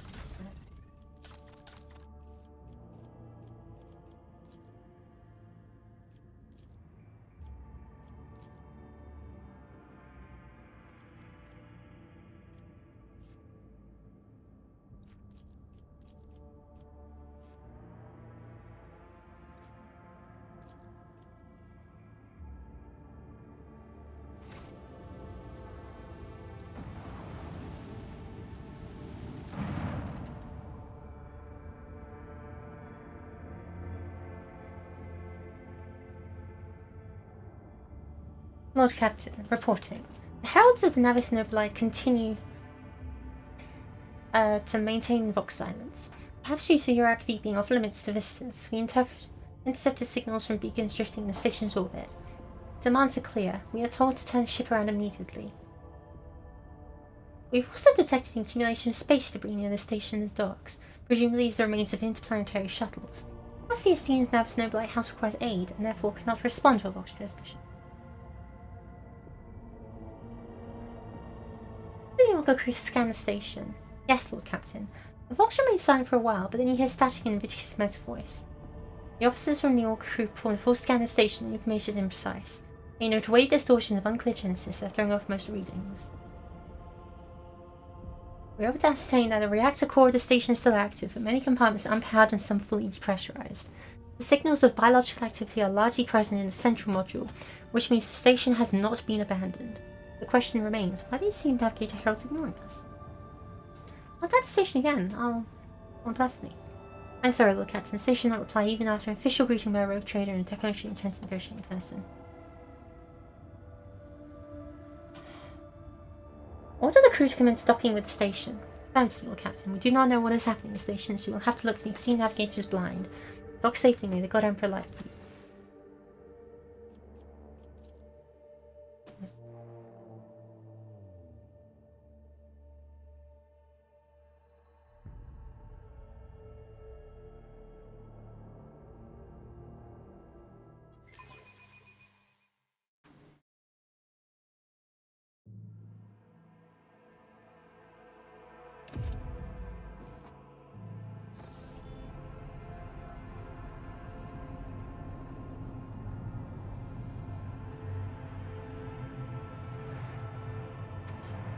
Pathetic worm. You dare to argue with your master? It was not you whom I swore to serve within these walls. My lips are sealed. Confess! What was the old man's last command? What are you planning? Give up, Keeper. You have lost this battle. Again.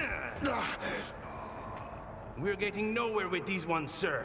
Permission to execute them.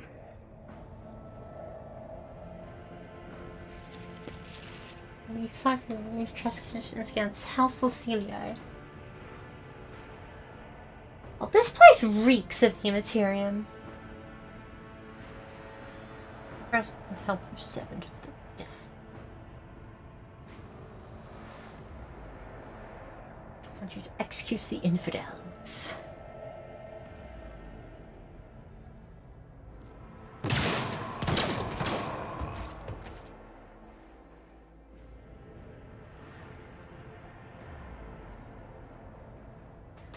We have some strange guests on the station. A tall man stops you with a gesture when you approach. Blood is trickling down the pearly scales of his weary face, not just his own blood. Two jet black unblinking eyes are watching your every move, and the third one, the mark of a navigator's fate, is menacingly pulsing behind the lowered lid in the middle of his forehead. Step back, or I will unleash all the horrors of the Sea of Souls upon you. Emperor, be my witness. I am rogue trader Dolly von Valentius, and I am no enemy of the Navis nobility. The system has been under the protection of the Winterscale dynasty for many years. Admittedly, I did not expect to meet another rogue trader in my lifetime, let alone one of noble blood.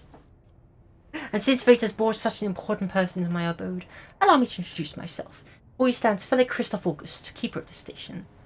So, you did not come to offer support to the traitors? This is great news. Having said that, you must understand that Urak V is a holy sanctum of House of Celo, and part of his own revealed to select you. It pains me to say you are not on the guest list. The Navigator looks at his guards and witnesses. The soldiers are quivering as if their tormented flesh were being flayed, yet they kept clutching their weapons.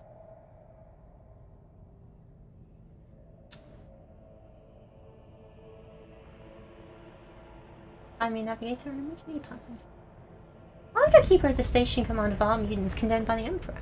Blame lies with Theobald Celio, the second keeper of Urak V. The old man was a great navigator, but he could no longer control his powers. I begged him to retire, but he was too obsessed with our mistress, Lady Cassia. Hey!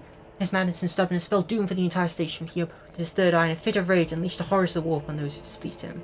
Theobald I knew would never have used his powers in such a reckless manner. This would be difficult to explain to the uninitiated, but I am going to try. The war currents of the system have been tumultuous for dozens of cycles, and have worn the veil between our world and the Immaterium thin and frail, at least here on the station. The ruinous powers are trying to tear it down completely and corrupt all living things. Servants were the first to fall victim to it. While their bodies morphed and pain and despair drove the poor souls mad. The lunatics took my mistress prisoner and almost destroyed the station, but I rallied the few who still followed the light of the Golden Throne to set things right. The Lord Navigator is speaking the unvarnished truth. I bet this station's full of voices and whispers all trying to break through the other side, waiting for you to reach out to swing the door wide open. The suffocating grip of the Immaterium can be felt across this entire system. It's not surprising the veil grew thin here of all places. Navis nobility can command the warp currents, but the use of their abilities wears down the barrier between the two worlds. I sincerely hope the influence of the Immaterium has not yet affected your body and soul. With all due respect, I advise you not to remain at the station. Return to your void ship. I need to save Lady Cassia. If you're not willing to help or indeed risk your life, you must leave now.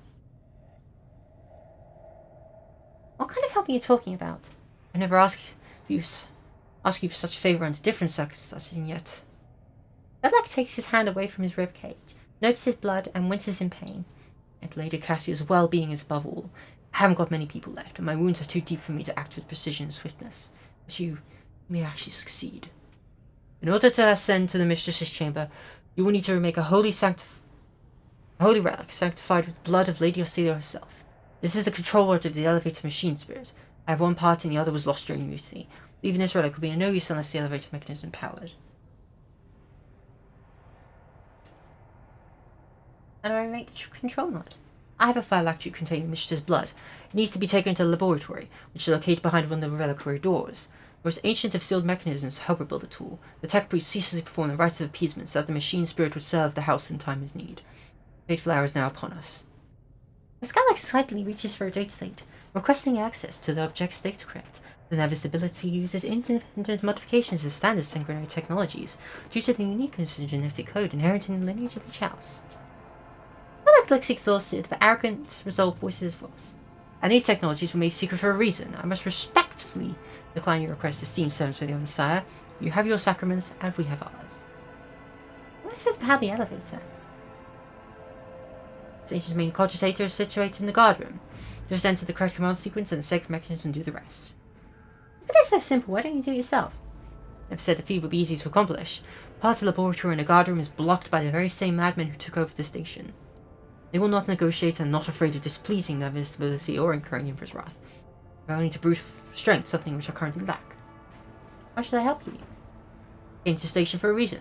Council said I will not be able to help you until the current crisis is resolved, but if you let us now, I promise we'll reach an agreement that you'll find satisfying, be it riches, influence, or the powers of our navigator.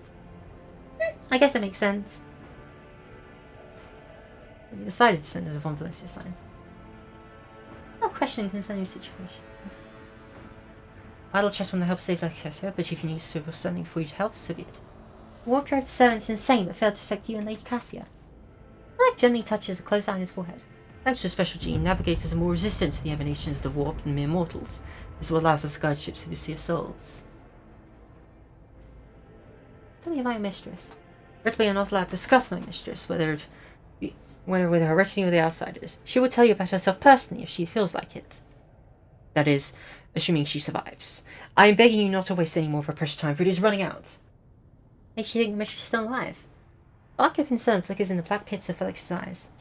You may not believe me, but Lady Cassia is capable of... The Navigator cringes, seemingly in pain, and furiously exhales incredible things. Not even the traitor Theobald can easily harness her power.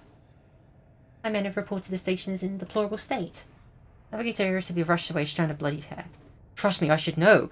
Everything happened too quickly. There were dozens of reports of accidents, victims, and failing systems. But the only precious thing aboard this station is Lady Cassia's life. Everything else is futile and can be easily replenished.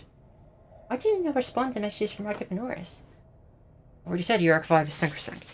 It's holy domain of Navis nobility, and is forbidden for commoners in the world below. We'd hoped to solve the crisis on our own, but when the situation spiraled out of control, we could not establish contact because the traitors disabled our equipment.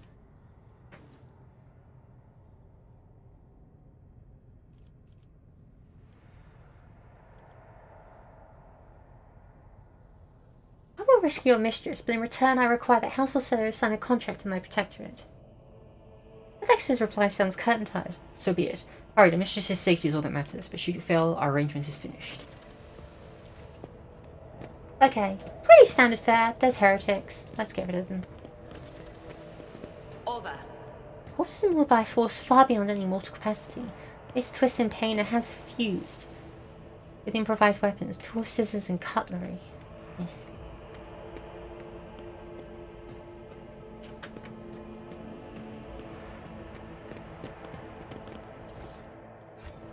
Key, that's nice. Right, let's head through. The Navis Nobilite is a unique part of the Imperium's apparatus. The privileged position navigators occupy enables them to carry out questionable acts, which they hide behind the walls of their fortresses. The station's silence can hardly be considered a good sign. Perhaps it was attacked by cultists, or, as with our ship, the strike came from within. Operation successful. Seppuku.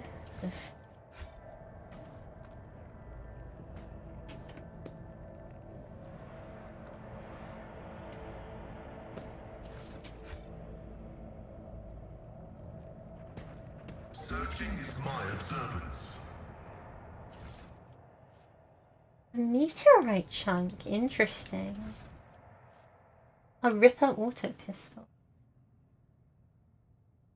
Penetration.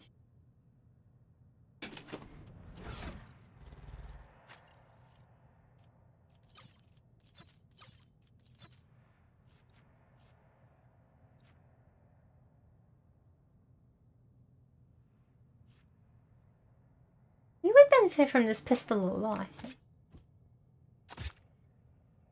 Oh, she can wield two? That's amazing. Okay.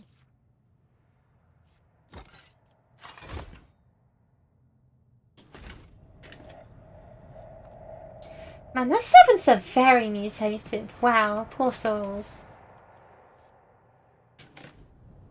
Keep your wits about you.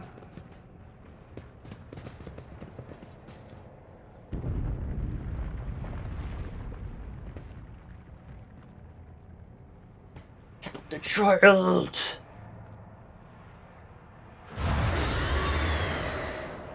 Yeesh. I'll make an example out of you!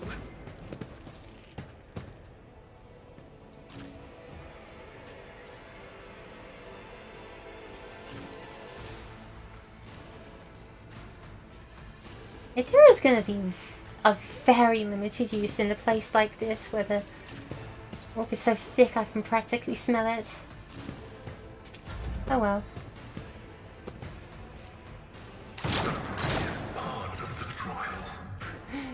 Nice drawing a line there, buddy.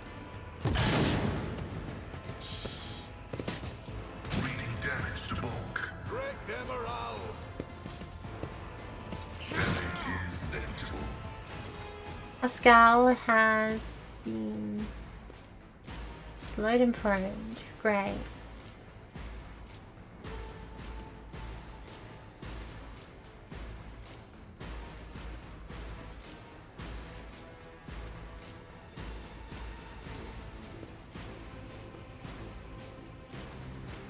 As the Emperor commands, I act.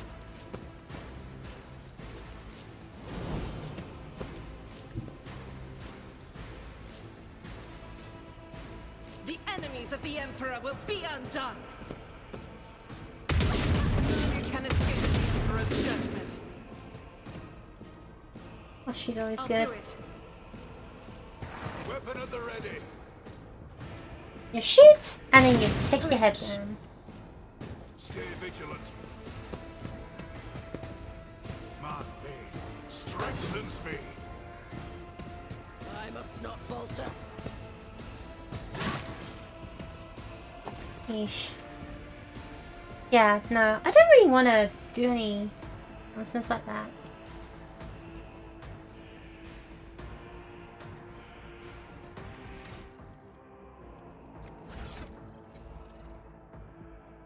Show me. Once per combat. I don't know if that means once per combat or once at all.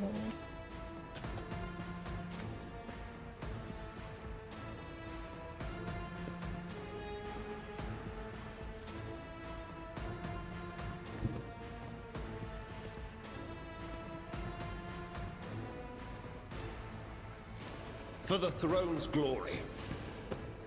Your reckoning is stew. Nice. I won't object to it.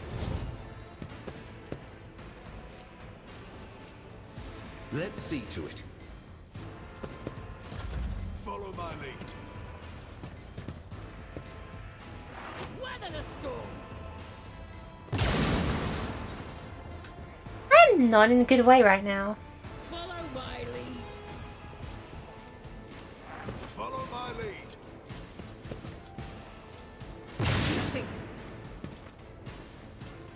Break And them this around. way improved cover. Faith shields me.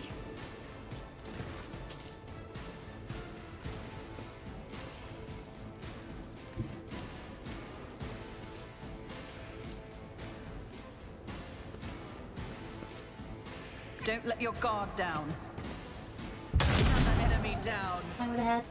Hello, so I guess you're winning, huh? Oh no, I'm actually doing really well. Everything is a-okay. Please do not the fact that Pascal is flat out on the floor. Oh, I really want to buff my gen first.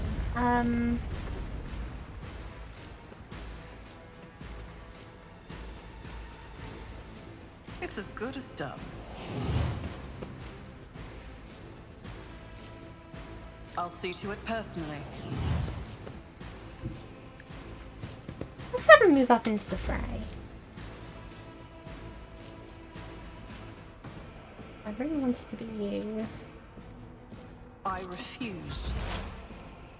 Cool. So I love if Psyche Hero is completely not of any use to us right now because this place is very spicy.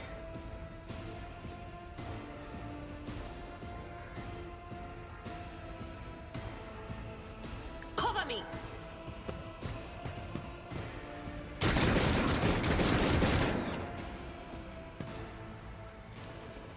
Just have a proper joint analysis included. Oh, I probably should have done a specified analysis too. Oh well. Momentum. Let's down cut this guy down. You are target. At your beck and call. Charge this loser. Reduced to dust. It will be done. Ulster. At your beck and call. Pull this one off. Onward. Another bloody conga line. This is very fun.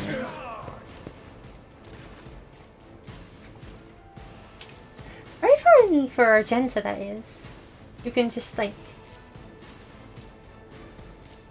sidestep, concentrate fire.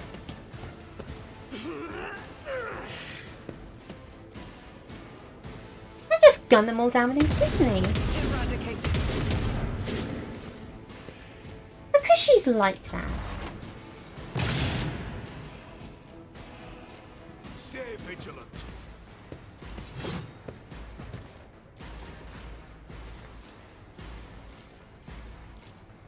I won't object. Be gone. Nice. And that reduces the warp spiciness, which is good. Let's see to it. By quite a significant margin, if I'm going to be honest. That kind of tempts me to use some psychic powers. Emphasis on kinda, I'm not For the stupid. throne's glory. Why did I say Donovan IRL? Choice Silonius the third. You disgust me. You disgust me with your callousness. Who, if not me? Take that blood. I'll see to it personally. My Let place the is at end the do fore. things. On it. Being able to practically give someone an extra turn, and that extra turn being like It will be done. buffed. Why is being bossy just like always the best build in games like this? Bark orders people and everything will work out.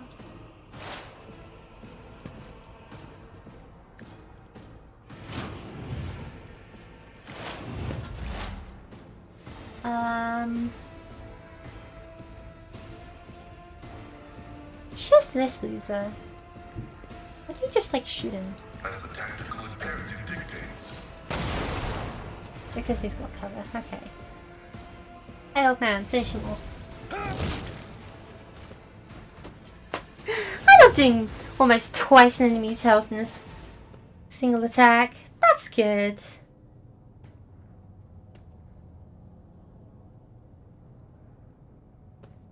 That's always a good feeling. You should have listened to that guy to investigate.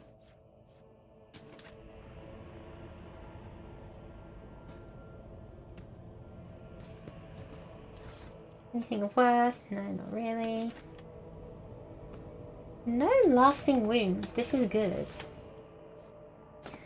Onto Syphilis Galacticus on the training of worthy servants at the court and the verse nobility.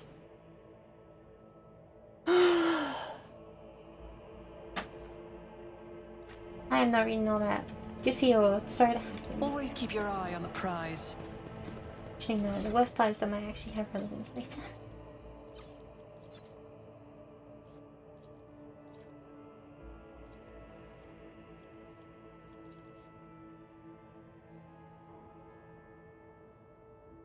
Mission. It's under 5% should not exceed 3 evolutions.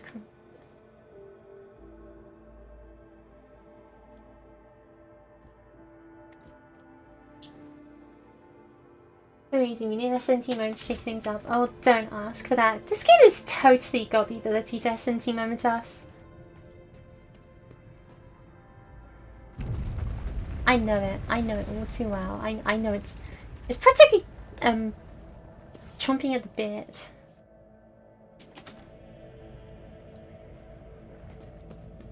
I always get the job Actually got done. a famous collection sculpture and comment. Running original. Let us not do I know these people were posh and rich like me, but I didn't realize they were posh and rich like We must me. ensure that all airlocks are in full working order, and we need to test the robustness of the crew passcode system. Fat lot. This old officer?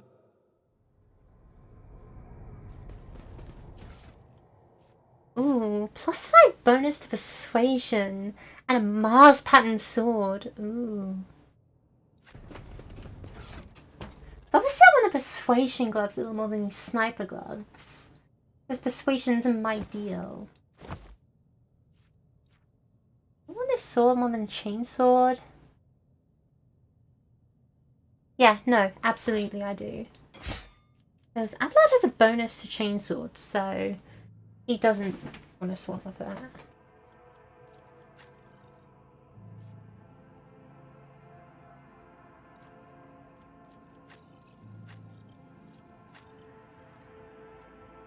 There's some +5 damage to you. It's 5% even.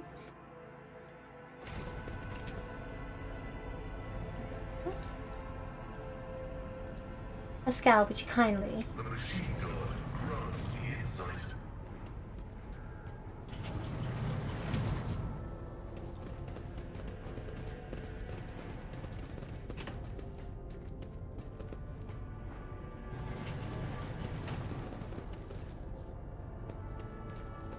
Oh, that sounds like an ambush. Protect the child.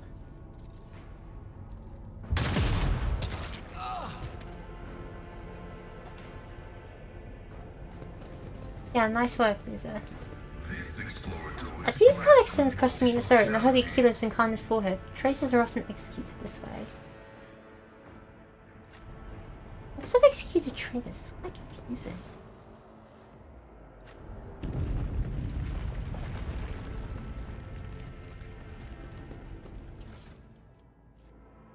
Research notes.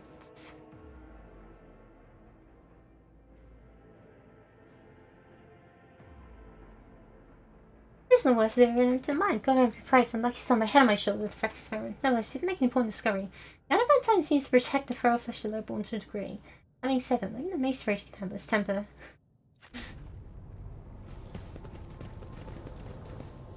And over here, alright, let's start cracking open doors. Pascal, would you kindly? My success is an irrefutable certainty.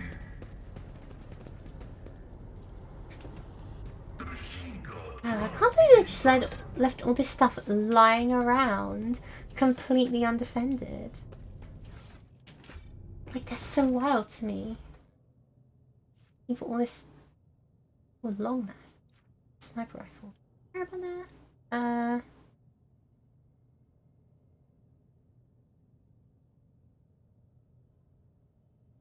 It's stronger. It's longer range. Yeah, no, that just seems more practical for me. Fire grenade. Didn't I get rid of... yeah, Pascal can have another grenade.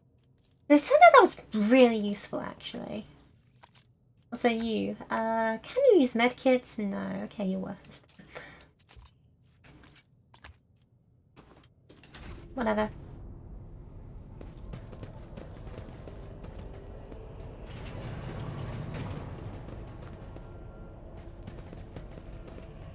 This is... and a dark-eyed monster painted with fresh blood. Rise Wonderful. to the top, or get left in the dust.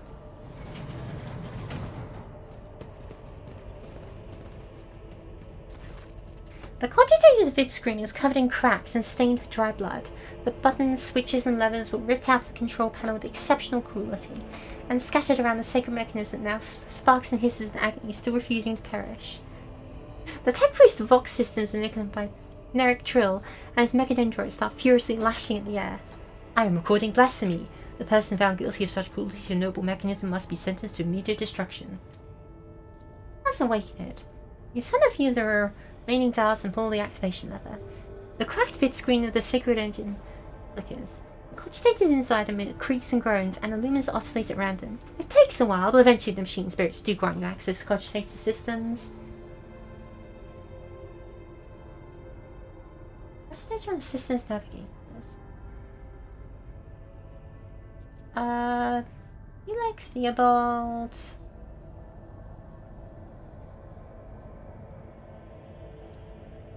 Child. Location of letters. Biometric panel rapid heartbeat elevated to blood temperature. Stressing and you see the principal limits. That's some error. Tension. Common proceedings advised. Upper chambers inaccessible. The controller is not present. Rods have been misplaced. Media contact station keeper. And the log. Officer A2A2, do you copy? Several generators overheat on low levels. Chambers A to D are unpowered. Everybody's crew sent to investigate. The problem is not responding. Press it back. Officer H123 speaking. Of 200 servants have perished due to explosive decompression in the living quarters. We located traces of mechanical interference. The preliminary cause is officer sabotage. Crews 5, 6, and 9 are cut off in the main compartment. We have enough oxygen for 20 minutes, may we save our souls. Here, station officer, this is Captain speaking. We attempted to contact the Winterscale sign for help. Something is jamming the signal. We never received a reply and cannot be sure it was even sent in the first place. Rescue team is not coming. We're on our own, so remain vigilant. Anyone could be tracked to hear me. Anyone. If you have doubt, shoot to kill. Alexa, what the heck does binaric mean? It's the binary 1-0 speech of the I don't know if it's entirely binary, but it's the speech of the tech marines. So if they start going at you, that means that they're actually saying something really quickly and you can't understand because you've only got fleshy human ears. Thankfully he has a translator. Entries in the instant log. The servants close to the child started butchering one another again. Not came over had their remains processed. There should been the wind scale of success. New batch servants will arrive in 10 moons. Open to the laboratory at once, and imperatively increasingly change resistance to child's powers. Data expunged. Regent and Tora. Classified reason for At last, the control panel flickered to life and a singular repeating message streams down the vid screen. Warning, damage in technical compartments A12, B3, D8, and H24 detected. Warning, living quarters L10, L16, L28 depressurized. Warning, unable to access the station's docking system. Warning, energy regulation system, unknown error. The station will transfer over to emergency power. The evacuation of the facility is devised. Warning. Pascal cast a brief glance at the vid screen and speech dryly. The imminent demise of this void station is affirmed. Damage to its core infrastructure has reached critical mass, at which point further degradation has commenced in cascading configuration. Encrypted data. Current access level, security captain or above. Current access level, senior security officer. Bro, I am a rogue trader. As the encrypted data has been wiped, you find traces of the purge protocol. Recovery is impossible, but a list of the most recent commands having been embedded in machine spirit's consciousness now flits across the screen in a single creeping line. Child delete peat flow, disable access code, and all station controls delete. Already archived for a while longer lease. There's a surviving excerpt from the guard captain's report mentioning the security system has recently been reconfigured at his knowledge. This comment reads, only the keepers of the station have access to life support systems. The keeper Theobald has not left the child's side, neither have I. Could it be that? That's just what Mike sounds like on a bad day? Exactly.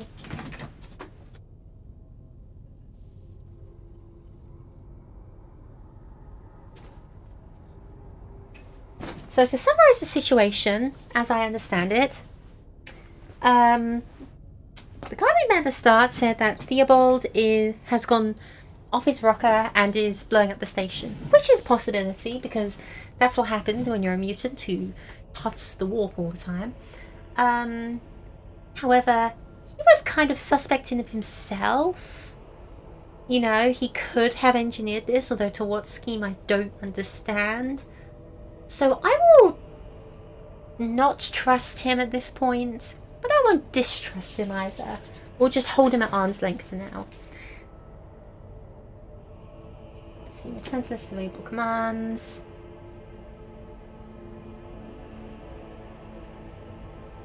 Rack up in order to help. Can't.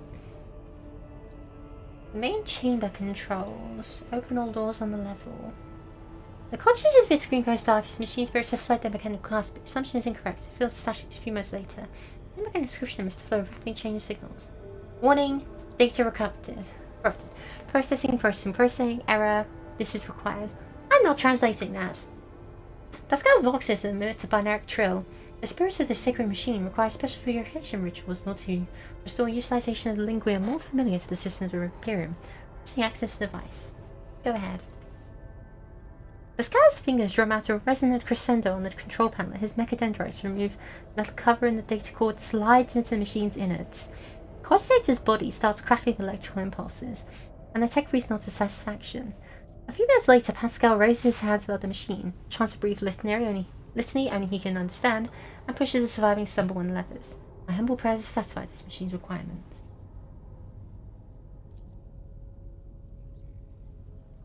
The main hall has already been opened. The library has already been opened. This area is depressurized. The technical areas have been opened. The guard room is already open. And the laboratory...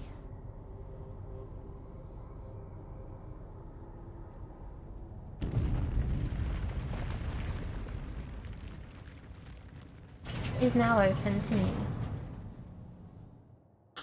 We'll check that out, won't we? Main elevator controls. Activate the elevator.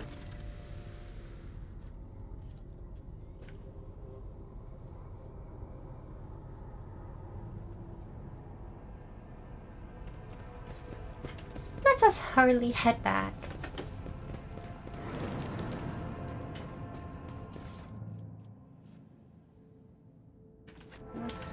New voices in their rage. Doors open. Come and avenge us, they say.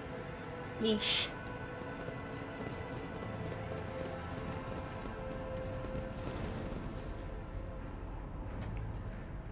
Oh, this is warpy. This is very warpy. All systems of reagents sears your nostrils and broken glass crunch underfoot. Somebody wanted to destroy the laboratory. Or something.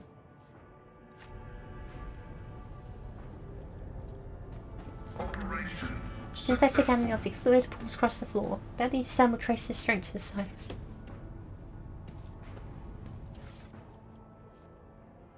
Untouched by mutations, eh? Biogel, black water, and smelling acid. Psi crystal.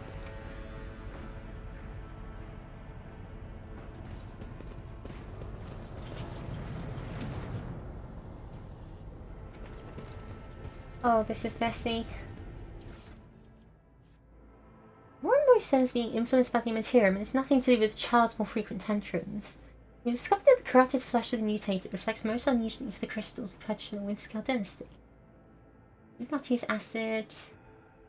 Always place that.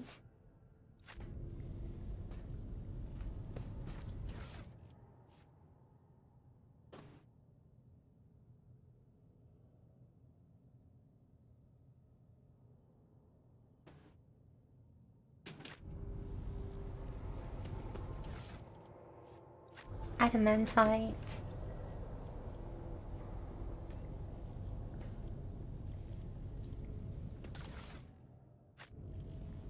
Remake the control rod. Time passed 10 minutes.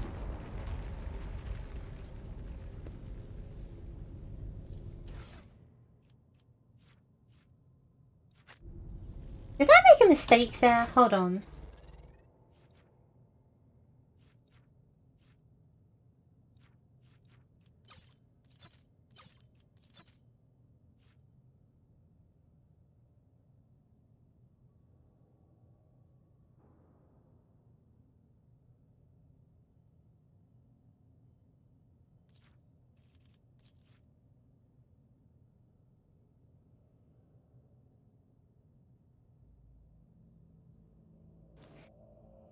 Shining granules can be...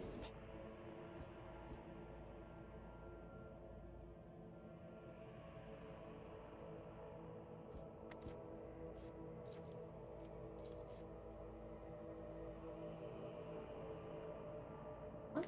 Grinding.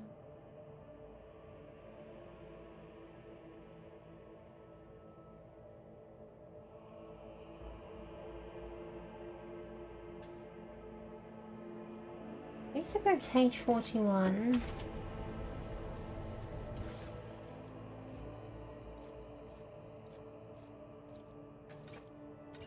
Yes.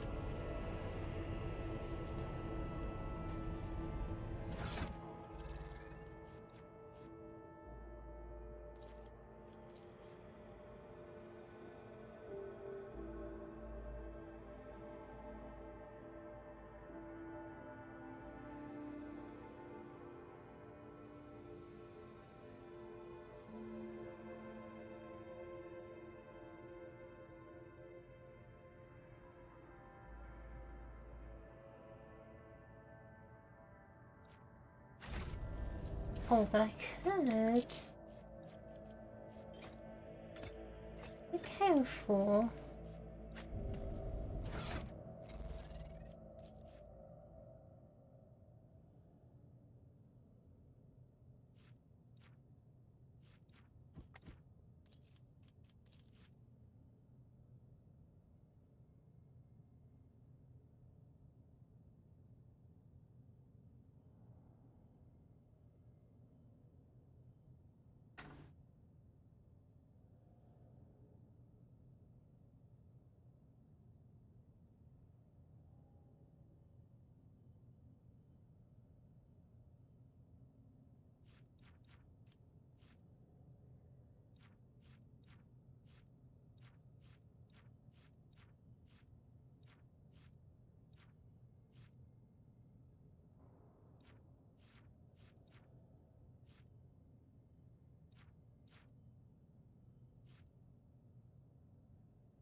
I feel like there's some really whack alchemy I can do right now.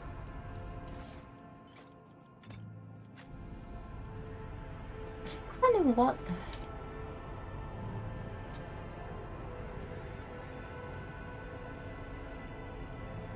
So you can add in a catalyst, a reagent. We don't have a reagent.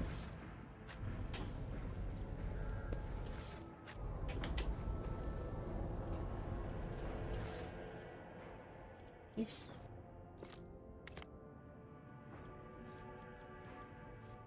This could be an opportunity. Oh, sweet. And I got the meteorite dust. I also probably transduced this elementine, right?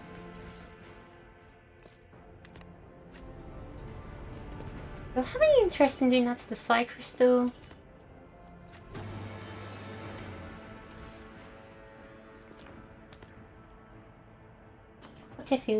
What difficulty are you playing? Hi, I'm playing on normal difficulty because this is my first time playing this game.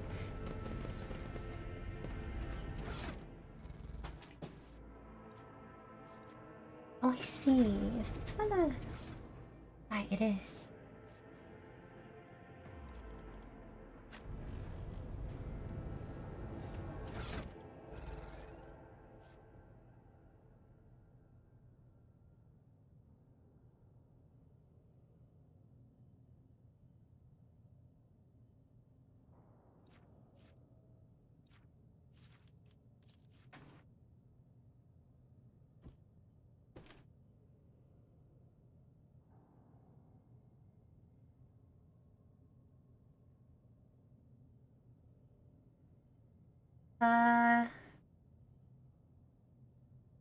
Rocket Flesh, let me take this.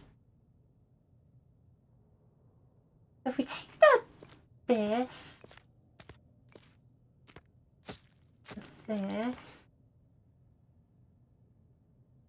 is it bad I want to sniff the dust? Kind of annoying. Do not sniff the warp dust, okay?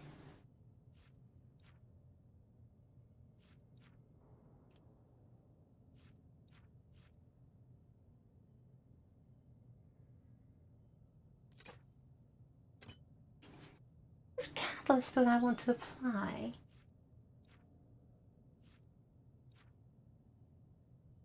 Not acid.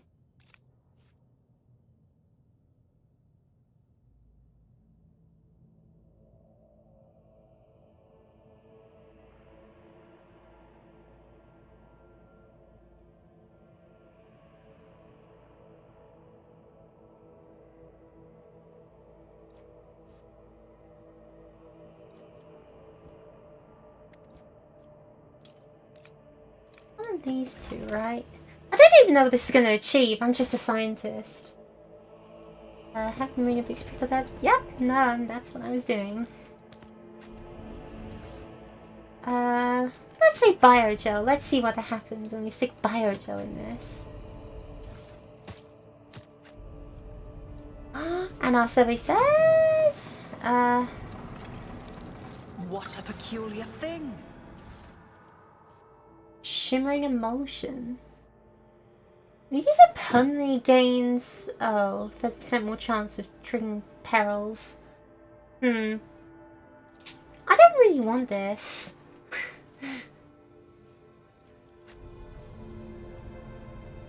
Hey, you did sweet.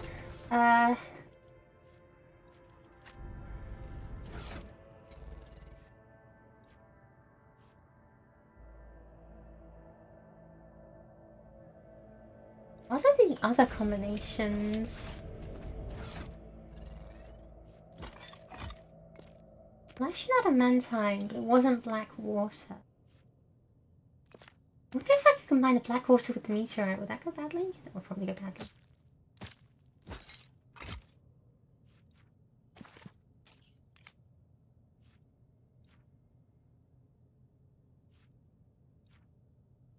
I mean, there's probably no incentive, especially because, like, they said one of these was malfunctioning, right? Like, the 40 was malfunctioning.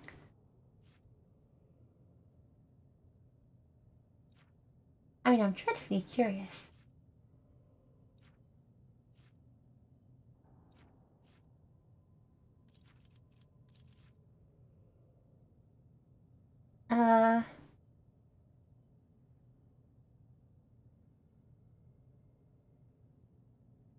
But that being said...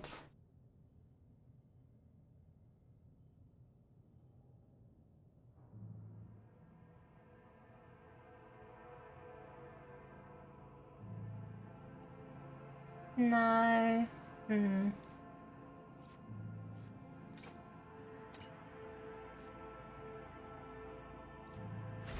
I should not proceed to save Scum because I did not enable that feature. I wonder what happens if I do this person about to discover something very unpleasant.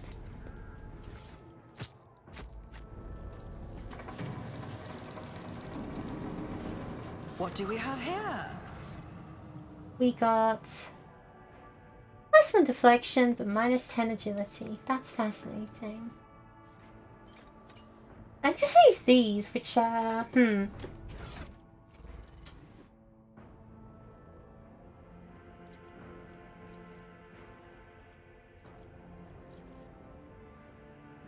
Shouldn't use community paint for the child. Sure, why not? Chuck it all in there. Chuck it all in there and see what happens. By process of elimination. Let's not do that. It is a silly idea.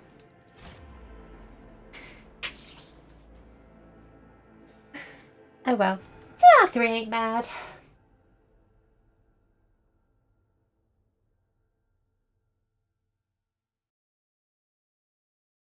I am mad scientist. I heard a boom. No, you didn't.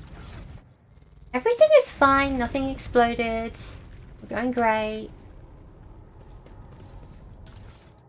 I always keep my options open. How about we just, like, leave for no reason in particular?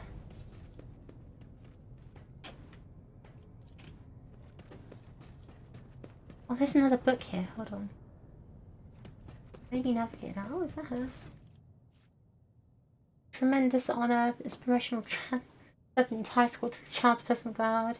Traveling large will probably make it a cycle of 3. One damn better men than me. There's even this point your brain center mush. I mean, rip out my eyes and I almost did.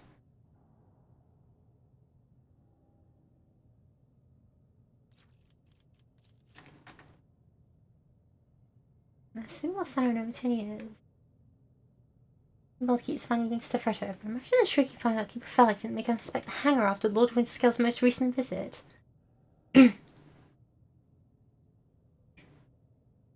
Interesting. Who could that be? Who indeed? Alright. Keep your wits Let's about you. jump back. An expected result. What is goody, my cat? A control rod is required. What is this? A nose picker? The Sarah looks a little better. His tangled hair is now neatly braided. His wounds are tightly bandaged, and there is some healthy colour under the scales on his cheeks. You dealt with the threat and powered the elevator. Well done. I trust you brought the activation rod as well. Remember, every second of hesitation may cost my mistress her life. Idora suddenly cocks her head and drives her nails deep into her shoulder. Then she starts mumbling. The crossroads. There are 2 paths, both stained with blood, both leading to your cursed eye. They all wear masks, so poor and flimsy they fall at the slightest touch. One hiding a blind man, another a traitor.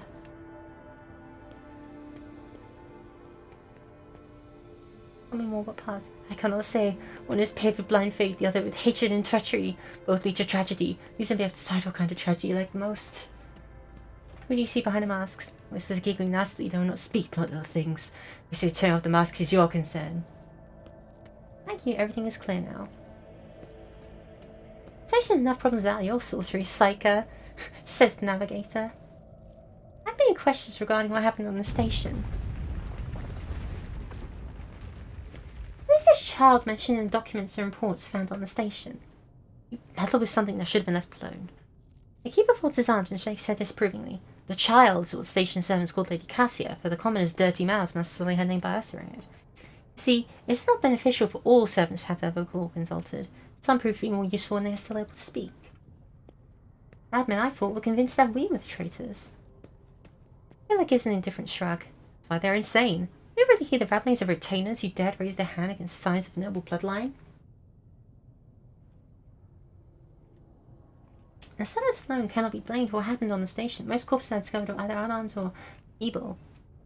War corrupts not only your soul, but just as much the body and the mind. Mad and furious, a single servant wielded with more strength than the entire squad of Mistress's personal guards. The bodyguards had their minds fogged as well, but a honed will let them hold out just long enough to destroy those who rush in assault bands. Destroying the shuttle, shutting off the power, and disabling the security systems. Too many things required special access. Access available only to the keeper of the station. As I'm sure you're aware, there were 2 keepers of the station. Your guess is absolutely correct. Theobald of Celia, the demented old man obsessed with Lady Cassia and her power, and also the one to blame for the woes that befallen Eurycvi and her noble bloodline.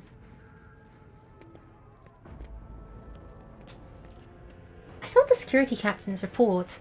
Only the keepers had access to the station's systems. But Theobald stayed at his side the entire time and could not have initiated the self-destruct protocol. Which means he did it before the report was filed! Maybe afterward. Felix turned face to us. You dare suspect me of what happened?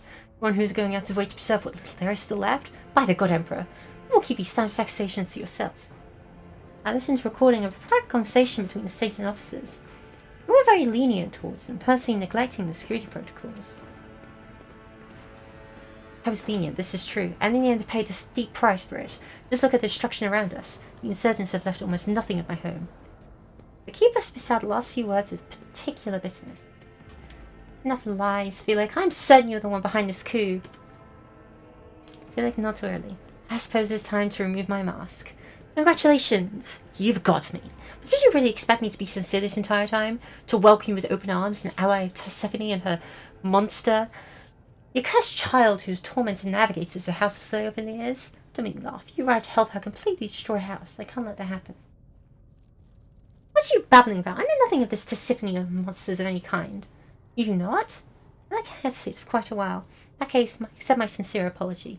The deception of my early behaviour. I had no intention of making any of Von Valencia's error, nor of destroying a station that served in my home for many years. They left me no choice. You cannot even imagine what monster lurks in the upper chambers. An evil, a plague, a pestilence on our bloodline that seeks to destroy a house of Celia from within. And Theobald and his followers, just mindless fanatics serving this evil. Lady Cassie is a sign of a merciless tyrant, but it is not her relation to Persephone that's terrifying. She's a monster whose powers drive servants insane in mere seconds. A cursed child who can kill a navigator from the Ocelio bloodline with just a look. I alone managed to get close enough to her over the years. She lowered her guard and trusted me, and at long last I've rid my house of the curse. This is the truth.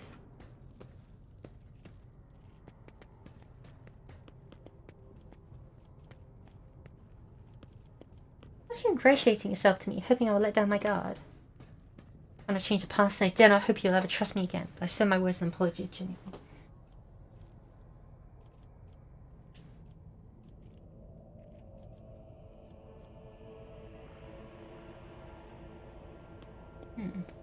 Your cursed child agrees to become my navigator. We're glad to retrieve this burden.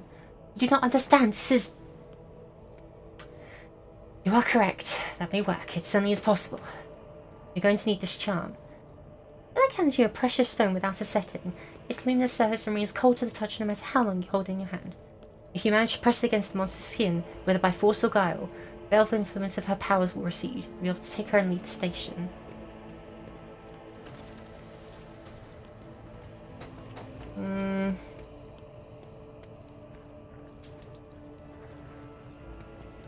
I will trust you as far as I can throw you and no further.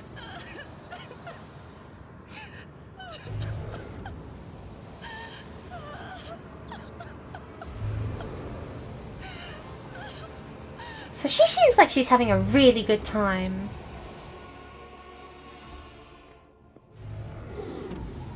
Oh, hello. I love that dress. The pale figure with unnaturally long limbs covers her face with her hands, which are deformed with talon-like nails. A deathly pale face is coated with blood that continuously streams from her scarlet-misted eyes. Her spiny gills, slightly hidden under her disheveled hair, twitch nervously at your approach. Only now do you notice the third eye on the young woman's forehead, hidden by a jeweled ornament. When your eyes meet, you sense overwhelming, soul-smothering power. I knew taking all those mental stats would work. You enveloped in despair and grief, an invisible hand closes around your throat, cutting off your breath. Your limbs seem to fill with lead, your heart hammers in your chest, and desire to turn and flee from this room, from the station, almost gets the better of you. At the last moment, you master your emotions and your will pushes back against the illusion, forcing it to retreat. I do remember something between a moan and a drawn-out whimper. Oh wow, wow! As if my own little pals are bad enough. Now this one's barging into my head. Somebody stop her! I am registering a normal activity in my tear ducts. The salt being produced by my body may negatively affect the performance of my respiratory apparatus. The vulnerability must be rectified. It has been logged. Heresy. Damn it, I wasn't iconoclast enough. I tend to look at the tall figure with a strange mixture of anger and sadness. Each knows a head and white hair. Veils her head. Lady Cassia, I'm here to help you. Please calm yourself. She worriedly shakes her head and lets out a drawn-out sound, similar to both a sob and a howl of a small wounded animal. What is happening? Was someone calling my name? Are all the betrayers dead already? And you? Who are you? Dolly von Valencius, it is a pleasure to make your acquaintance. Oh, that's a cool hairstyle right there. Oh yeah! Very cool. I like it a lot. Knee settles over her features and she nods cautiously. Pardon my manners, Dolly. I did not expect to make such a gracious acquaintance at such a time. A great sorrow, perhaps. I'm starting to regret naming myself Dolly because it's such a cutesy name compared to all these others. I mean, it is my name, I know, but like, you know, it's like little things. Eric jerks abruptly as if he turns to dash forward, but someone else is quicker. The heavy-set old man who has been kneeling nearby erupts into low sobs. His eyes, swollen from crying, dart desperately around the room, as though the veil of ignorance has just been ripped away from him. The child! Lady Cassia, where are you? Sacred child! Throw preserve! Despite his venerable age, the navigator leaps up and rushes to the young woman's side. My brother has that model. You! The old man shifts, revealing his face to you. It's threaded with jet-black veins and his bulging milky eyes bear a striking resemblance to those of a dead fish. A sickly sweet scent assaults your nostrils, as if the old man's flesh is rotting from inside his decaying husk. My hosts failed me, for they are unable to make you out as either enemy or ally. I'm warning you, wrong move will bring the wrath of House will settle down upon your head. Watch out, Lord Captain. This one's so deranged, it's making the wisps shriek like crazy. He might just open that eye of his. Threatening the head of a dynasty is a grave offense, esteemed whoever you are. Abel placed his hand on his weapon.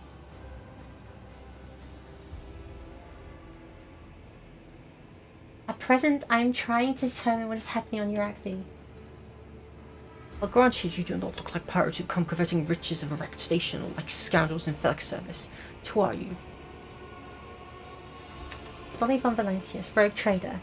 Another rogue trader in our corner of the galaxy? How interesting. Your kind always makes an appearance in desperate times, ready to cut a deal that benefits one side alone. Given that you have not so far drawn your weapons, your intentions are probably peaceful, and so House Orsilio now asks a service of you, to save the life of the child in exchange for future cooperation. Do not hurry to answer, think on it. You make yourself an ally and enemy of a house today, you decide. What is the curse taking hold of everyone in this room? Curse? Do not stand the sacred gift that's given to our child. When a child is sad, we will weep. When a child smiles, we will laugh giddily. If the child wants blood, the world turns crimson. Child's will is the will of the great Tisiphone, for she is the heir of House Orsilio. They're calling me dangerous on my witchcraft. Your mutters under her breath. I want to know what happened between you and Felix. Felix is my wayward student. K.G. V is a callow youth. I personally mentored him and trusted him with the care of the child. He was like a son to me, but he proved to be just another traitor. He sought to steal our most precious treasure, the heir of our house, our sacred child. To revel in power with others like him, casting our house into the abyss, and pervert the centuries-long traditions of our family.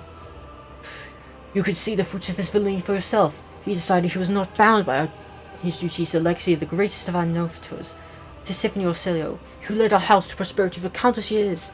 English boy, the renegades clouded his mind. They sought to seize control of the dynasty before the sacred child had conveyed to take the novitus throne. So, whose side you're on, a murderous traitor or the lawful side of a noble house? Theobald speaks these words softly, looking at the unconscious young woman with reverence. The interrogator looks from the unconscious Cassie to Theobald. I presume this Navis nobility house has reason for treasuring the child other than uncontrolled outbursts of warp sorcery. What might those be, I wonder? A young immature navigator who likely hasn't yet completed her training. Enough! I will not have you questioning myself or my charges in the dominion of House Cecilio.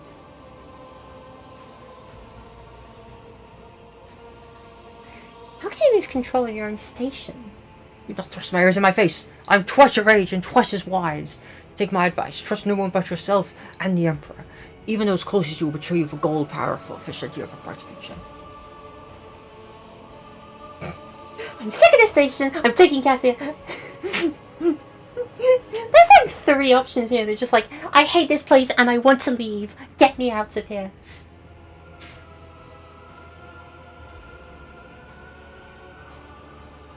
Alex said the child is a monster. Legacy of Chain must be wiped out. Can you believe him? After everything said done in the station, Philip could have wished to dispose the heir and take the reins of his bloodstained hands. Do not respect Lady Cassia's good name. The child is the holiest and most innocent creature in his entire station. What's that you ask of me? Oak limits to navigate to milk eyes. Save the sacred child. Take her away from the station. We don't have long left. Bluish rivulet trickles down the man's chin, and he wipes the mutated blood brusquely away with his sleeve. He glimpses strange burns covering his flesh under his clothing. The slightest movement must be causing unbearable pain. Save the child and deliver her safely to Regent Toronto, acting head of House Ocilio in the Coronis Expanse. Rest assured that the reward will be worth your effort. I know we came in for a navigator, but after everything we've seen, I've got some reservations about this girl. Poor thing with such a heavy burden on her shoulders. You're talking as though you expect to die here.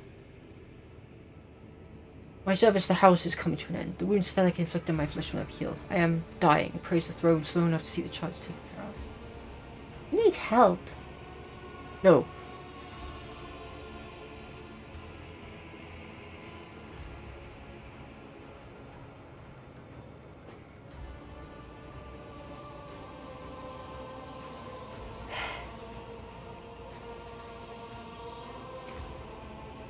None of these options are particularly good, I'm not gonna lie.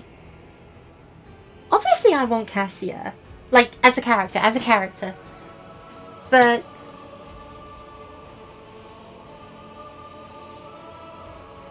I'm decided to pick the people I know. I just don't have enough information. Belek has proven that he is not to be trusted. Theobald has proven that he has a few screws loose. Difficult decision, good roleplay. True. Sucks that I'm not very good at roleplay, is it?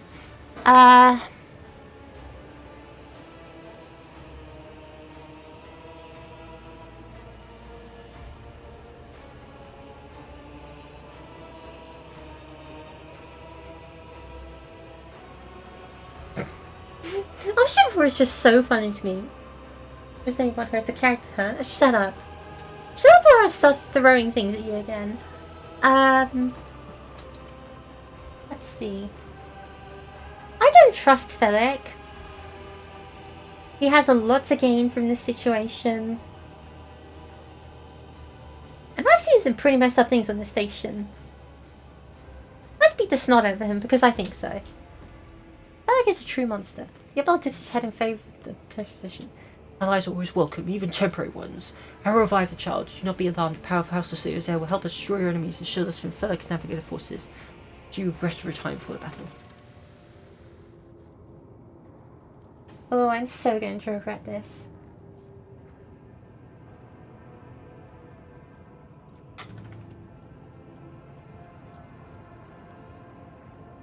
Okay, shouldn't we still for the trophy? Painting was rendered by several different hands. Through the sunlight and less with rough and furious strokes. I always have a backup plan.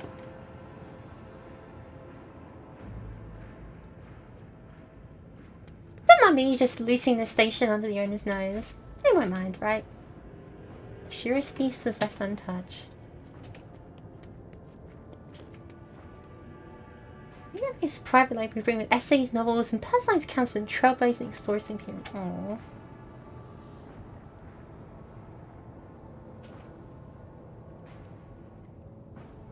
I just talked to him, say I'm gonna kill him. Cool. Let's go. Alec, I'm gonna break your nose.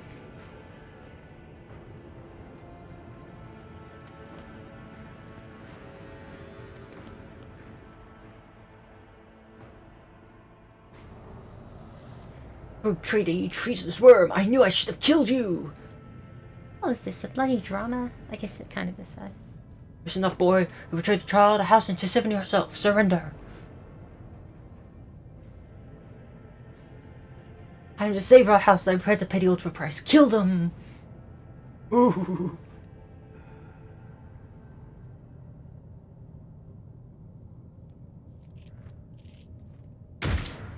Your arrogance will be your downfall.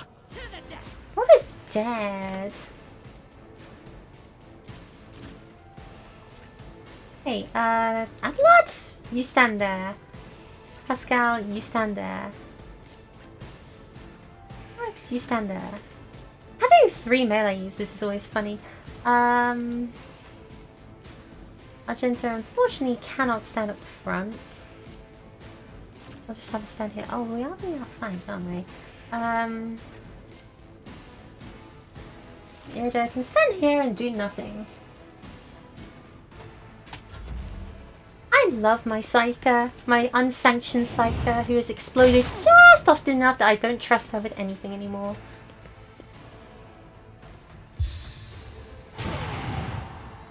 No, please, keep using psychic powers. Oh no, wait, that hadn't activated. Oh, sweet. Cool, guess some losers are gonna die today then. How many people can you gun down? No one. That's awesome. And Argenta, you're really just a show of excellence every time, aren't you? I'll do it. Do this. Hey, Prez. Faith I'll make without them deeds disappear. is worthless. Wow. Do you know how expensive that wall you just shot was? Follow my lead. Maybe Cassie's Medicaid. Oh, that's expensive. Follow my lead. Follow my lead.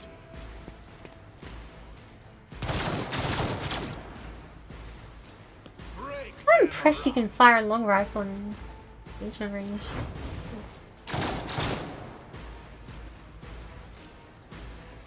Argenta's pretty good. Understatement of the century. That girl is cracked. Genuinely, I don't know what they're feeding her, but like, wow, Anything you know. else? Oh, I could do some psycho nonsense here, which would be really bad, but let's do it. Hold on. Will do. Oh, if I do that, then oh well. Whatever. Anything else? Cool, she didn't explode this Step time. aside. The navigator is coming. Oh, she just melted that man. She just completely melted that man. Awesome. Was that you? Or anything else? I must not falter. Weapon at the ready.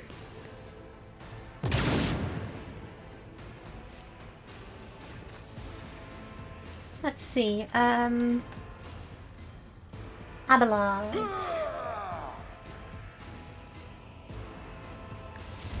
Do your thing. Do not give that guy a single turn to act. Suffer not the witch, etc., etc. Weather the storm. Run. Follow my lead. Duty prevails. Stay vigilant. This is one of those fights that's so, like, suspiciously easy that I'm starting to wonder if I've done something wrong. You know, like, made a bad decision. Oh well. You can stand here and step aside. turn off the wall a bit. I won't do that. Damn it! Fine, whatever.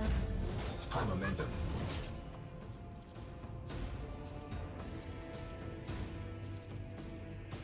It's as good as done. Rix. Step over to here.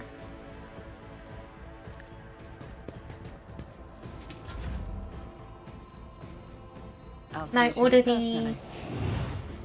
Actually, you know what, let's just... No, I'll make Pascal my golden boy. Who, if not me? But Heinrich's will... I'll make it happen. I think a low difficulty, to be fair. True. I won't object to it. I'm done with this one.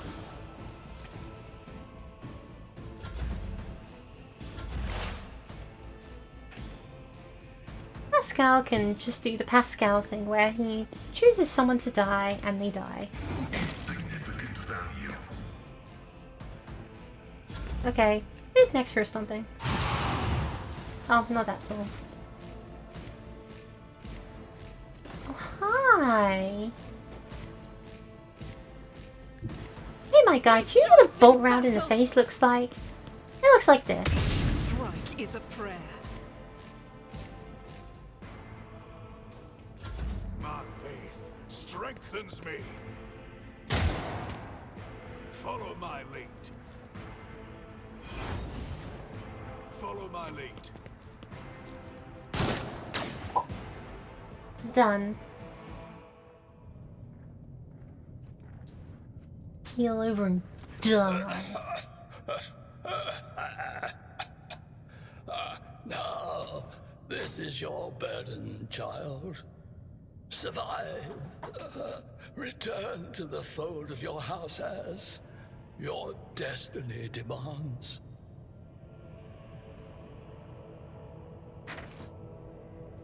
No! Don't leave me alone in this violet-brown haze! Wake up! Your mistress is giving you an order! Do you hear me? Cassia looks at the navigator's body in bewilderment, and you are overwhelmed with an inexplicable sense of loneliness and grief. I don't know if I'd say that's inexplicable. He was a fine seer of the war. He fought for his mistress until the end. Yeah, no. Enough's enough. I've had my fill of waterworks, thank you. They're perfectly white, so I had to use the point of determination. Losing a mentor is a sorrowful event, beginning the mantra of spiritual assuagement. Aww. I regret we had to meet under such circumstances. What need have I for your regrets? I just want things to go back to the way they were before. I see her like sorrowfully the destruction around her. What are you going to do to me?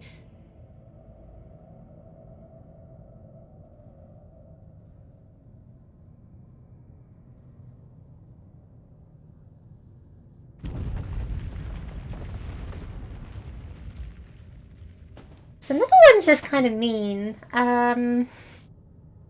Option number 2 or option number 3? Ooh.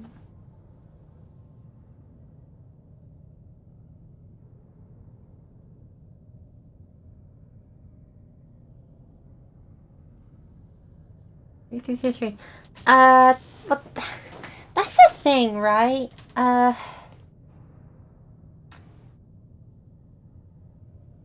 Protection grant you shelter, or aid other and restore house or Cilio.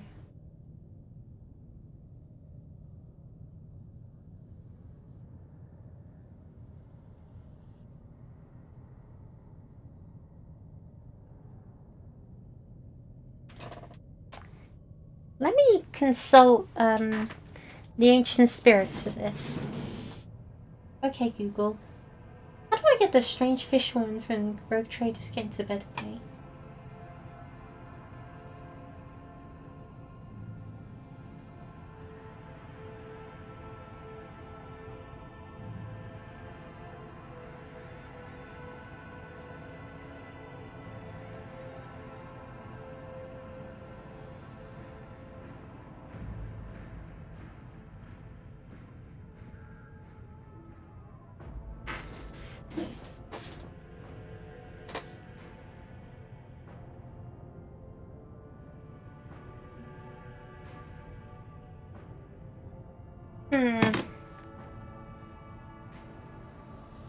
Honestly, 3,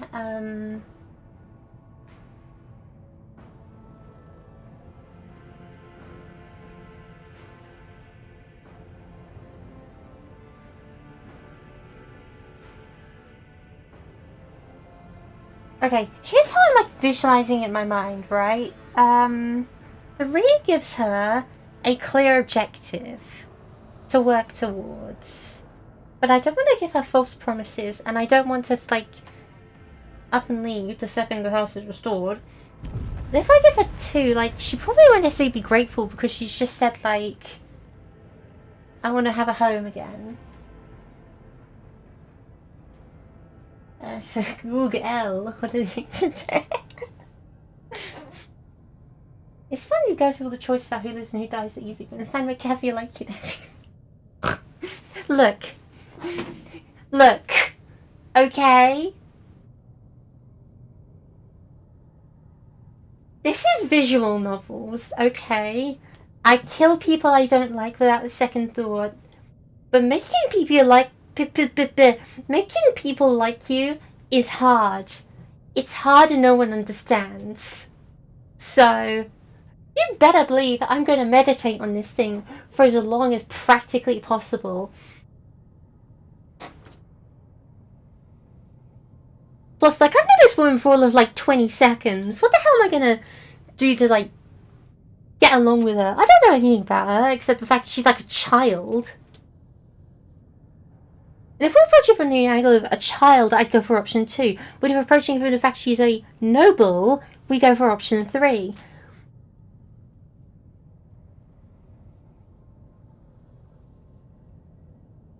Well, I say child, young woman. Young woman with the emotional stability of, well, you saw.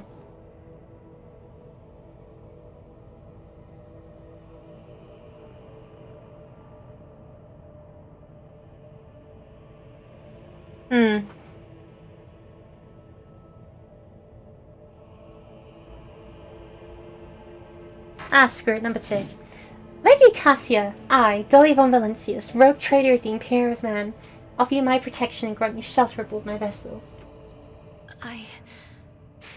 As a Lady Navigator of House Orselio, I accept your gracious offer of protection. Please, take me to your vessel. I can no longer bear the pain of this place. Didn't fumble on the first encounter. That's a start. Sweet. So, Idiro. You know I respect you. I think you're really cool, and I super love it when you give everyone, like, massive boosts to their evasion and weapon skill, and constantly give everyone debuffs to hit. However, you also have a problem where your head explodes. So I'm going to choose Cassia from now on. Bye.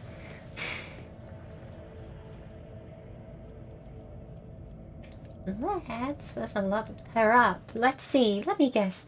She's an officer. I could have told you that. Let's see. She's significantly less charismatic than I am. Yeah, so Ossia just disappeared, so we're kind of going to need someone to do that. Let's see.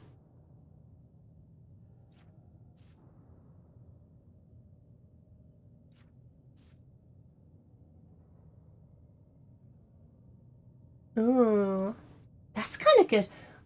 Oh, so you're having really strong teeth.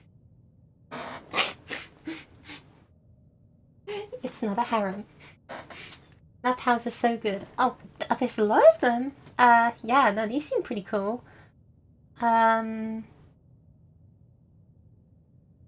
Ooh.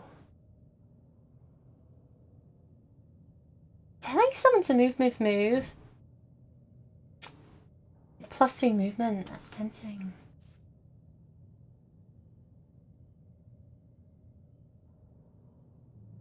That's funny because it stacks with me, because it says an extra turn, not when she gives a turn. So I don't really give true turns so much as I give actions.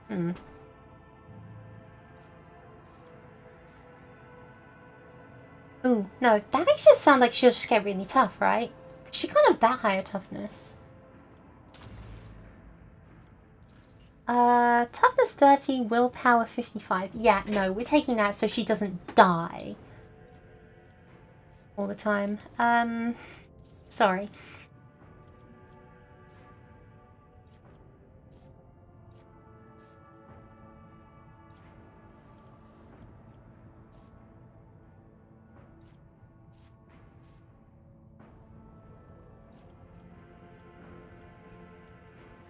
And we'll take...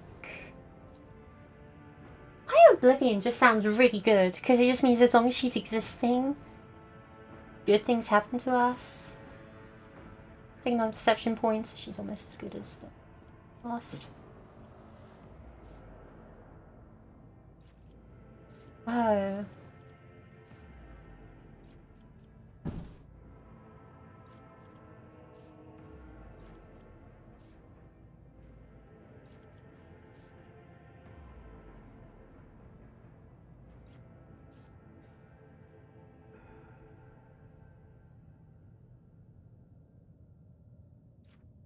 My case sounds great. Let's do that.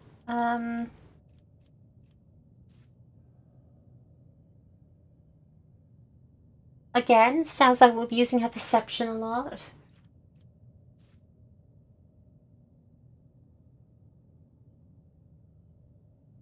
That just sounds amazing.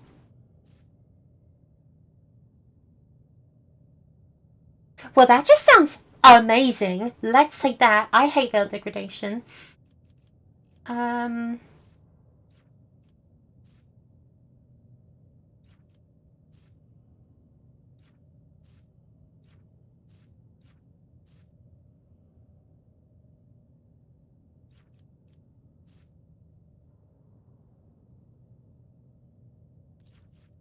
Stand with Stundle.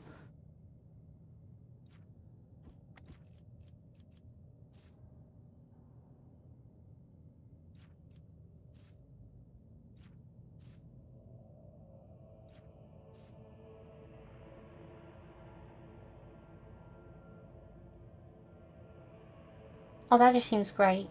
Just got like 3 melee characters. I see how close is the warp. She's too good. Yeah, no.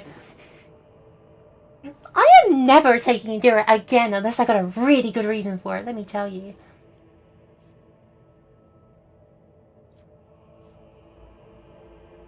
Does me really wanting a warp?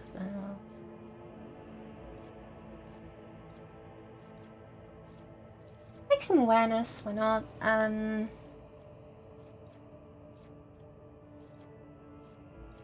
gonna find us our... Yeah, voice command's good. We take that.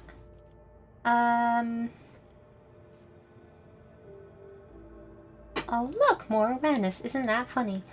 Oh look, willpower. Isn't that funny?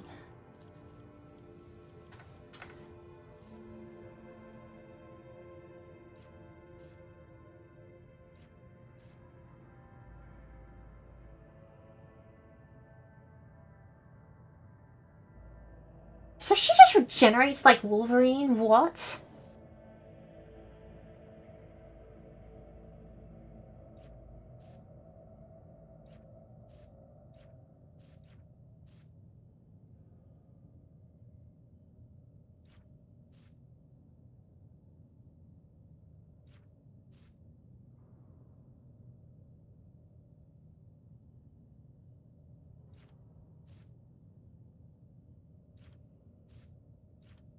Just every single one of these reads like such a Mary Sue Power. Oh my gosh.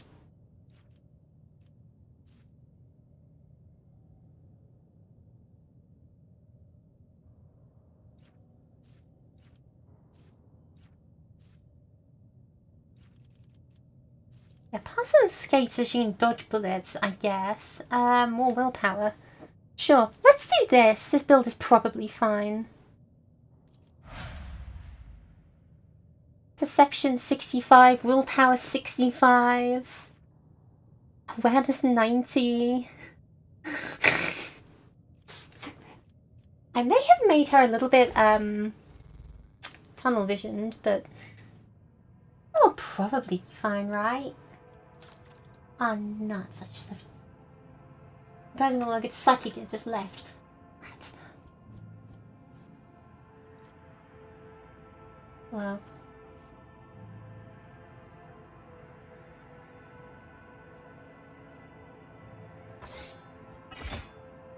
Give her a sword, because I can trust her with this.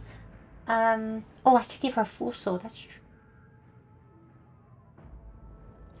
What's this? She doesn't have a psi rating rod. That's kind of... She has the most hit points of everyone! She has the highest hit points, higher than the bloody Abelard. I should have given her that regeneration thing. She would have gone wild with it.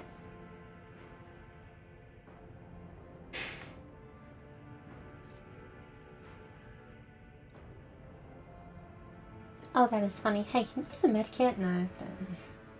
I almost thought she was the best character in the game. Just disappointed. Heartbroken. Whatever. Whatever. Whatever. Let's giggity get out of here. Oh yeah, I'm getting all my stuff. Stuff of House of Celio. Ooh.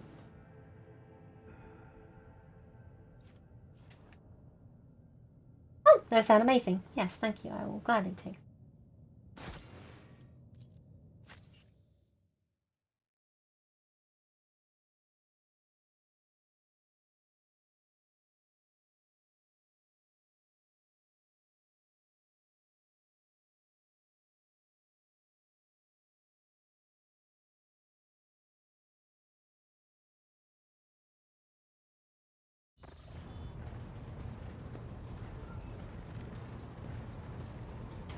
My chair that swivels around.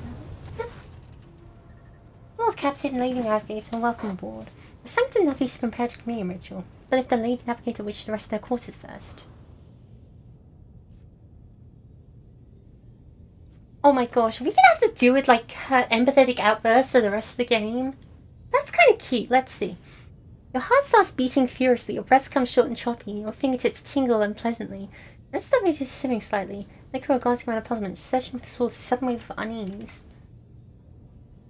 Without even looking at the Voxmaster, Cassia waves her away. First, I wish to speak with the rogue trader. Leave us. Of course, whenever you're ready for ritual, please let me know.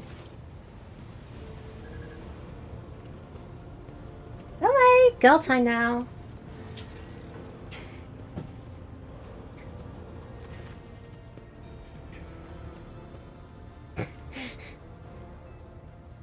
Cassia sees a pencil gaze over just, then lowering her lashes slightly turns to you. Wow, they are really... They just wrote her like she's in a genuinely like a dating sim visual novel. This is ridiculous. Her lashes. What do you wish to speak about? After a second's hesitation, Cassia has a small exhale and then raises her pointed chin. Honourable! Woo! I've not yet thanked you for saving me on the station. My thoughts were clouded with so much mournful ash when Theobald's heart stopped, but you acted honourably and did not exploit me in my wretched position, and for that I am immeasurably grateful. But now...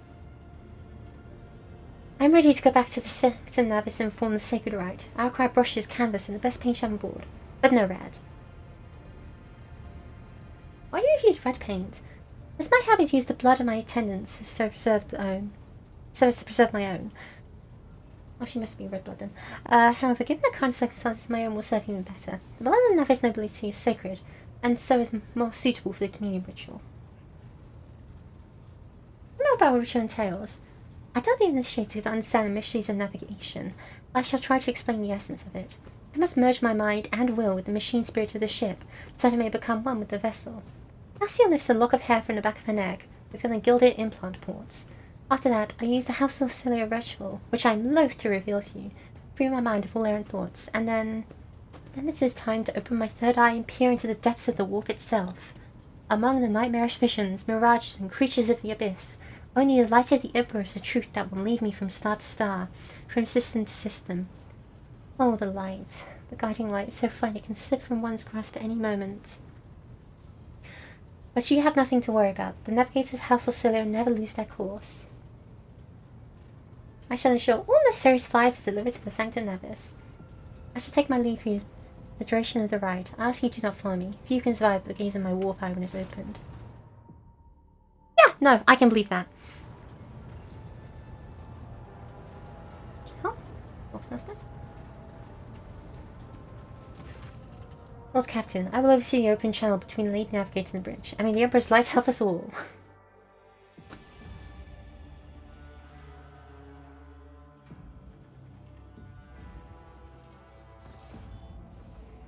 The scholar in the Sanctum Navis picks up the conversation of clothes, pious chanting, and the metallic click of implants. Then the serene voice of the Navy Navigator breaks the silence. Initiating initiating communion ritual. You hear the exultant ring of metal freed from his scabbard. Then, the stifled gasp of the Lady Navigator, the rhythmic drip of liquid on canvas, and a faint whisper of a brush. I see. Violet vortexes slashing an ocean with a million flails. Amber shadows spinning over the surface in a fiery dance. A storm rising above foaming waters. Armadas drowning in fog. Path from one end to another cannot be seen. And here, beyond the wall of glass, the daughter forsaken by her father yearns for her brother, and the sun's pale disk goes in tireless pursuit of her? No, of me. Its frozen rays line. That spring is here. The light is deadened. The great ruler is gone. The Voxmaster recalls Cassia's words and accidentally snaps one of the cogitator levers. The panel beneath her fingers emits sparks, and the Voxcaster falls silent. She quickly fixes series switches and bows guiltily. My abject apologies for cutting off the broadcast, Lord Captain. I've never heard the warp speaking through the Navigator before. Connection restored now, will not happen again. Cassie, you're right in there. Soul-shredding screams drown out the Vox transmission. The servants in the Sanctum Navis are howling and shrieking like wild beasts, moaning in pain. Their throats roar from the strain, and then sudden silence. The dull thud of dropping bodies proclaims their fate. It appears the servants were part of the Lady Navigator's right, as it was for her predecessor, and arranged the bodies to be moved in the Sanctum Navis after the ritual, what is left of them. O traitor, I fear I have unfortunate news. Endless blackness has spread across the canvas, dividing what should be whole in two, and my sight cannot glimpse the light of the Emperor as clear as before. I cannot turn around, my brush only draws me onward. The way is blocked. You hear a heavy exhale, rustling fabric and metallic clicking. By the Emperor's grace, the ritual was successful. Your vessel's temperament presented a challenge. Its cold steel grip did not allow me to breathe freely even for a second. It was as if the depths of the ship housed not only machine spirits, but something other. Now I retreat to my chambers to recover my strength. Send me if you have need of me. Lord Captain, congratulations on acquiring a navigator. Please spare me a few moments of your time, as there are several matters that require your attention. First of all, I wish to report on the condition of the station, Iraqi. Regrettably, we arrived too late to evacuate the residents of the station. The warp disruptions affecting Iraqi twisted the bodies and minds of its attendants.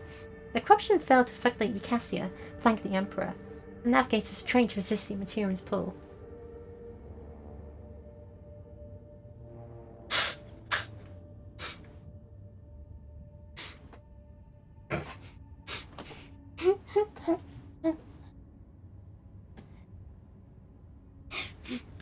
Why is it always visiting bitches? Couldn't you just sometimes just visit and tell me how wonderful everything is?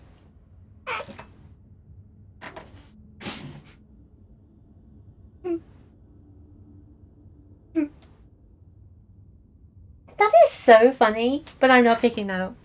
Oh. Nah, let's do it. Something, Lord Captain, if you're interested this week fast for the record. She actually asked.